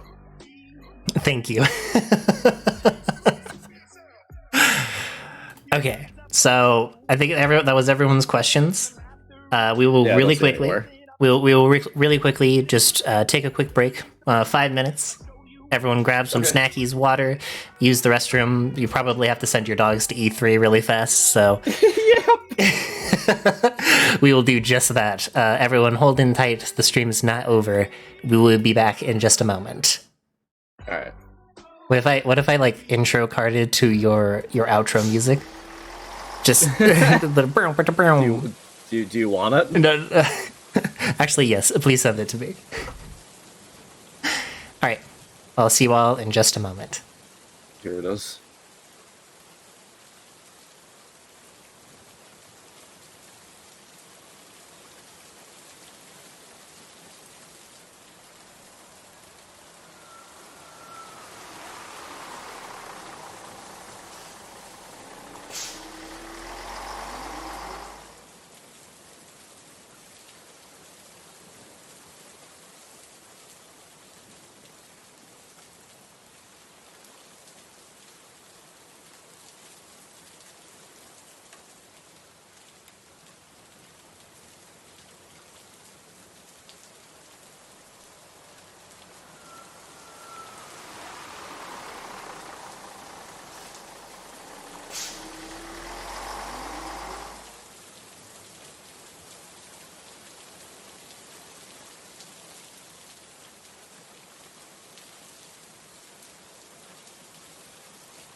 All right, everyone, and oh, my phone's doing a weird thing. We are back.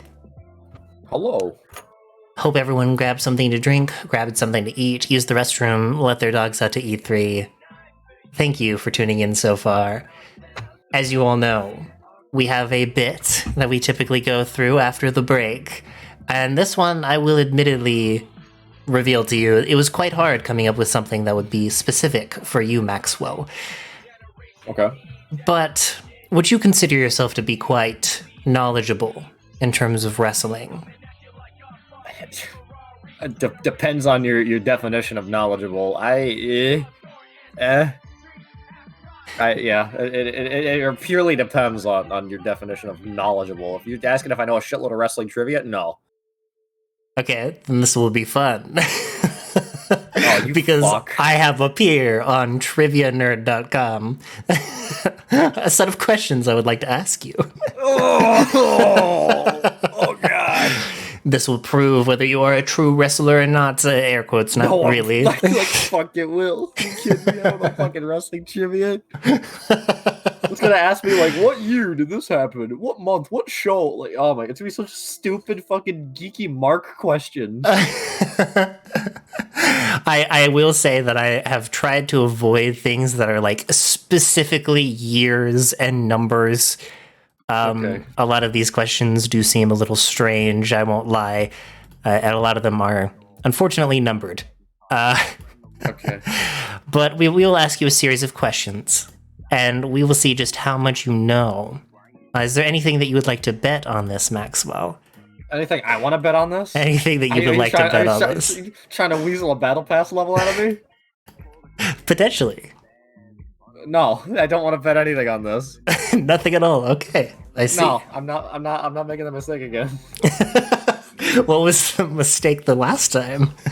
I fucking blew chunks on the bullshit final OST question. And then everyone started chanting spider. Started chanting spider sweep, even though I had twice Nix's points prior to that question.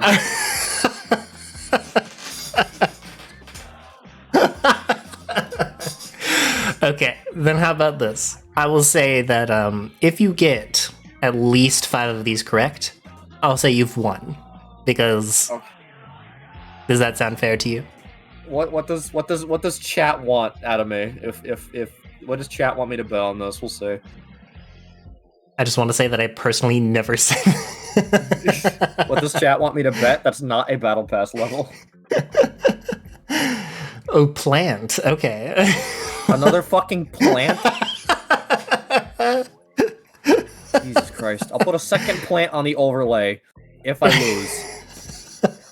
It seems that second plant. everyone wants a plant. You'll get a second plant if I lose. Some people want your social security. Yeah, Ellie already has that. Yes, a plant that we can flower collectively on stream. Add a little bit of water to the scene. All right. Without further ado, let me ask some of these questions that I have cherry-picked that I think will be better for you. We'll start off with one that you may or may not know. How old was Macho Man Randy Savage when he passed away in 2011? Bruh. This is question number 1. I don't know. You don't know? Any guesses? No, I have no idea. 48. I don't know. Oh my goodness, you were very close, actually. He was 58 years old when he passed away. Okay. I was never really a Macho Man fan, so I didn't care. I have a feeling that I've quite possibly picked the worst bit possible to do with you. But we're gonna roll with it anyways. Okay. We gotta power level our botany stats. All right, moving right along. Who partnered R-Truth in the tag team Awesome Truth? That was Miz. Okay, there you go. That is correct. That is 1-1. Cool, got it. That's a little easier. At which pay-per-view did the famous first tag ladder match between Edge/Christian and the Hardys take place? The first ladder match? Yes, the famous first tag ladder match. What the fuck?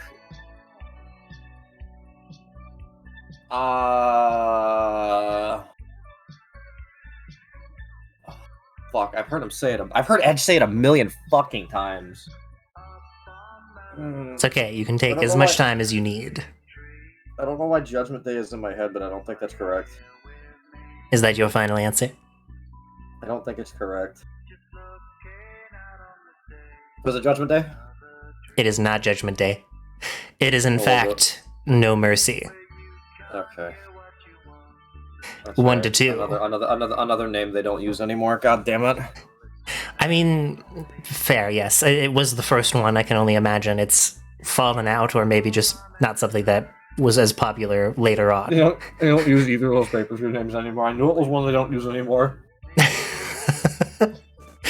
Okay. Question number 4. Mm-hmm. Nicholas Nemeth is the real name of which current WWE superstar? I don't know. No, I've really? never heard that name before. I've never heard that name before, so I don't know. Nick Nemeth or Nick Nemeth? Nope, never heard it before. All right. I have no idea. No, I couldn't possibly guess. Dolph Ziggler. All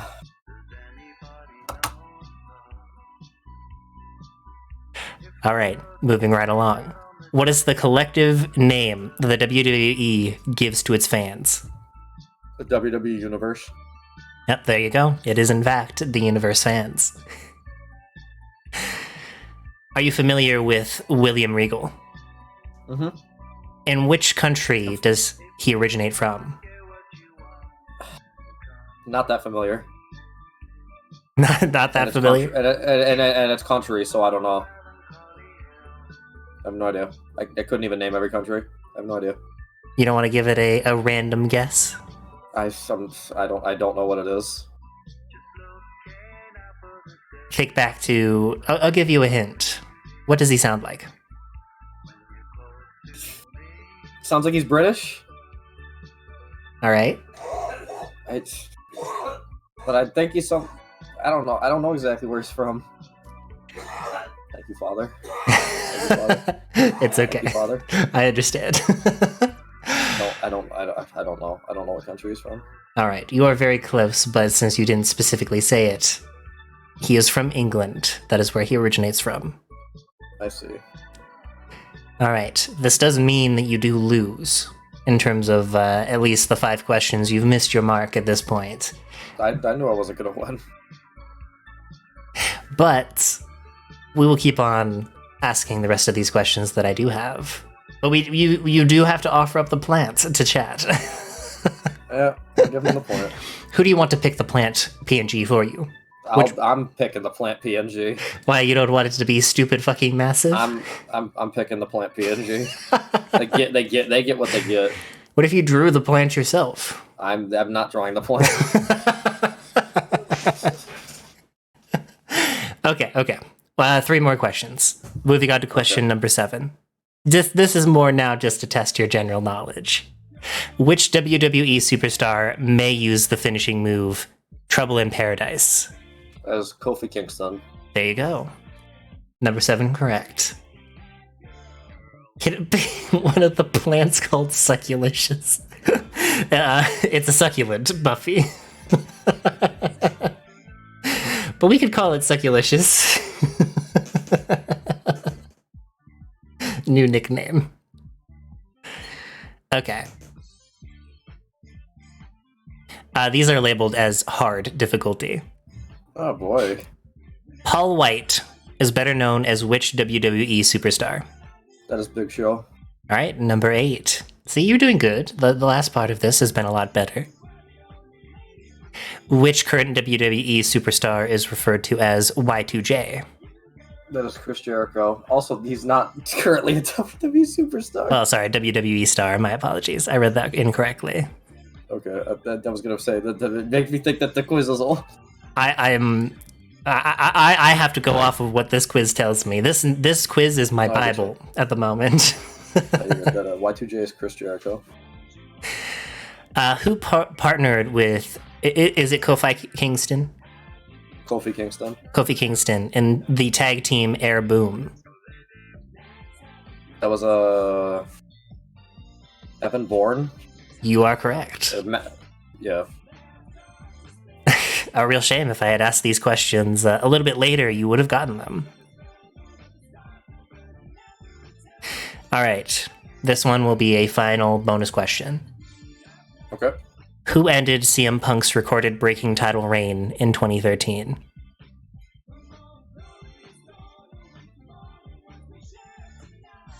I believe it was Alberto Del Rio. Is that your final answer? I think he lost it to. So I don't think he lost it to Cena because I know. Yeah, I'm gonna say Del Rio. That is incorrect. Nice. Lost it to The Rock. Oh, that's right. I think he won it off Del Rio or something. He had some sort of title beef with Del Rio. And with that quiz concluded and the plant handed out, albeit it was a little bit short, so I apologize for the unpreparedness on my part. I will let you know that the winner of the prediction in chat is whoever voted number 2. So I will set that up now, and I will award the winners before I tell Max exactly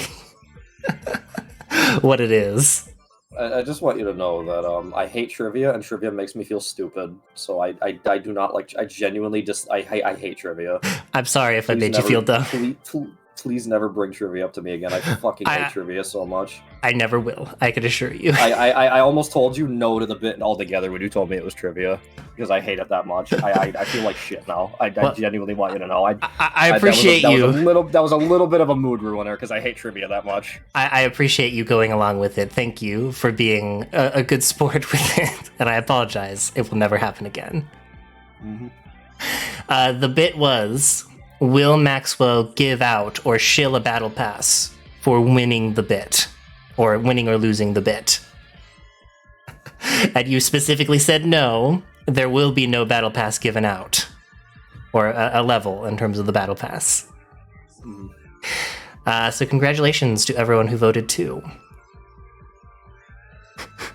Everyone in chat is now crying. Oh my goodness. The victory was achieved.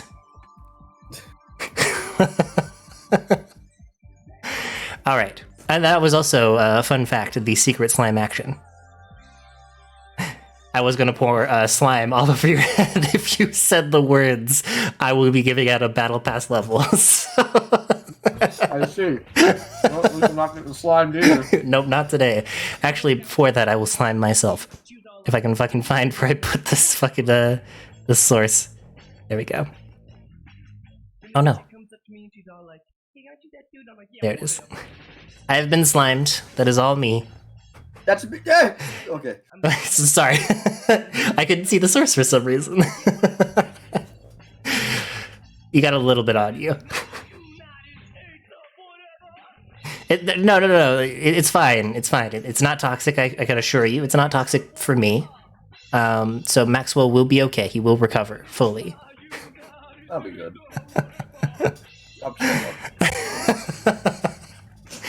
Okay. I believe that is all that I have in terms of questions for the stream. And I have to ask you, Max, if you could ask the next interviewee a question, what would that question be? You have no idea who the next person I'm interviewing is. But if you could ask them something, what would it be? If you could peer into the future to check out the status of one venture of your choosing, be it your job, be it VTubing, perhaps art, you can peer into the future and check the status of one venture to see whether or not you found the success you want. Would you look at any? And if you would, what one and why? That's my question.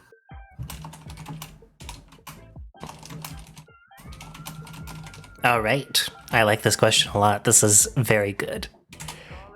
And if the person who is in chat that I am interviewing is here, they will have something to look forward to for next time. Very cool. Very cool. Max, do you have anything planned, anything big planned coming up for the next week, or perhaps some point this week?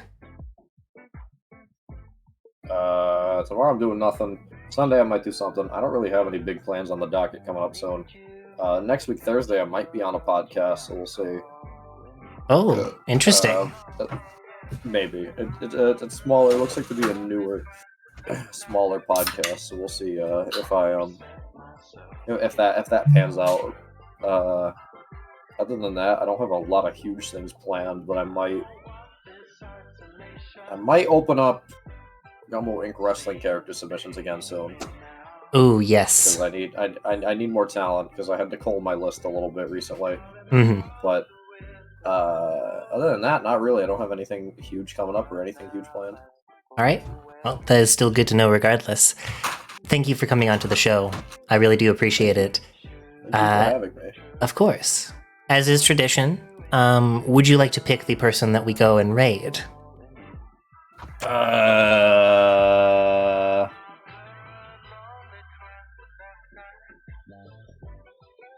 Yes, much love to Max and to me, but the guest star today is the star of the show, so all of the love and praise to this fly across the table from me, and never forget Baby Drake inside of the orb.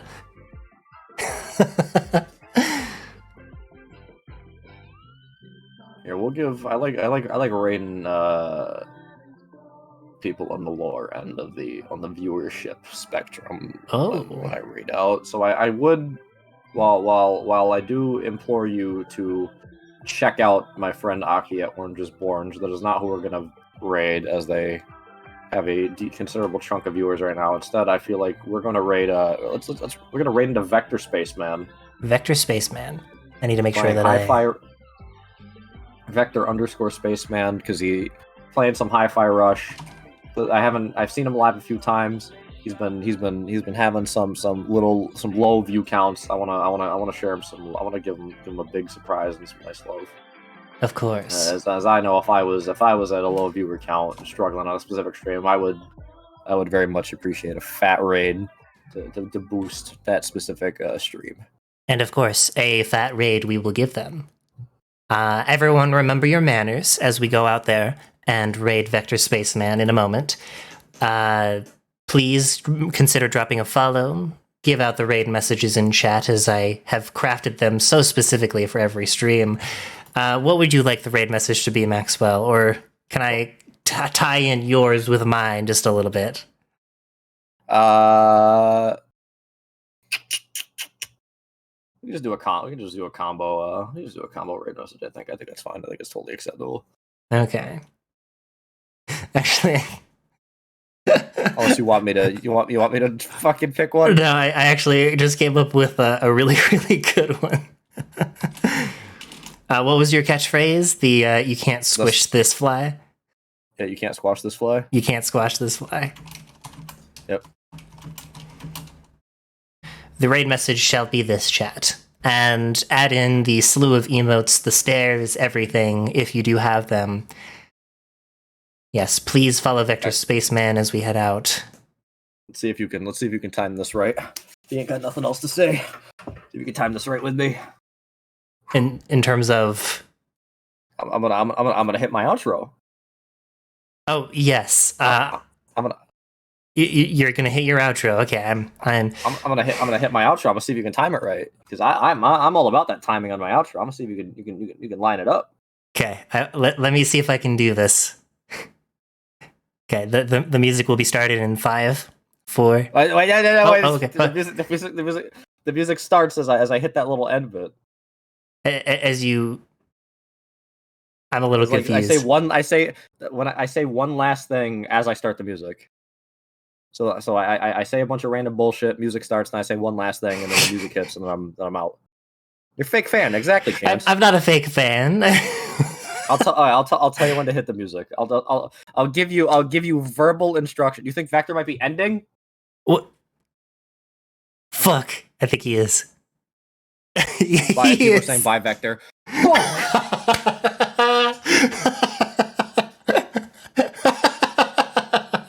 Thank you for all for letting me know that.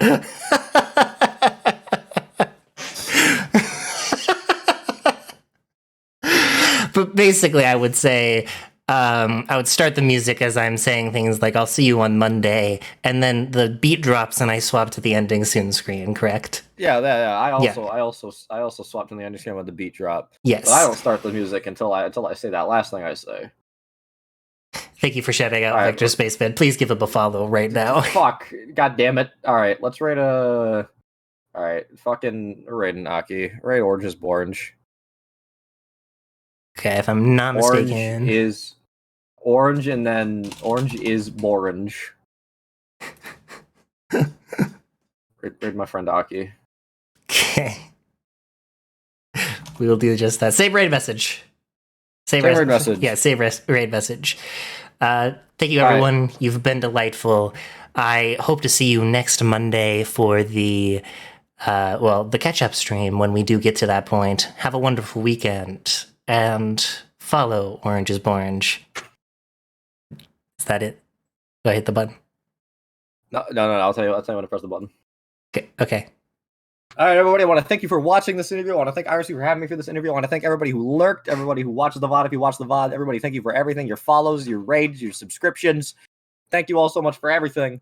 But most importantly, hit it now. Hit it. Thank you. Yeah, hit it now. Thank you for giving me the opportunity to make you smile.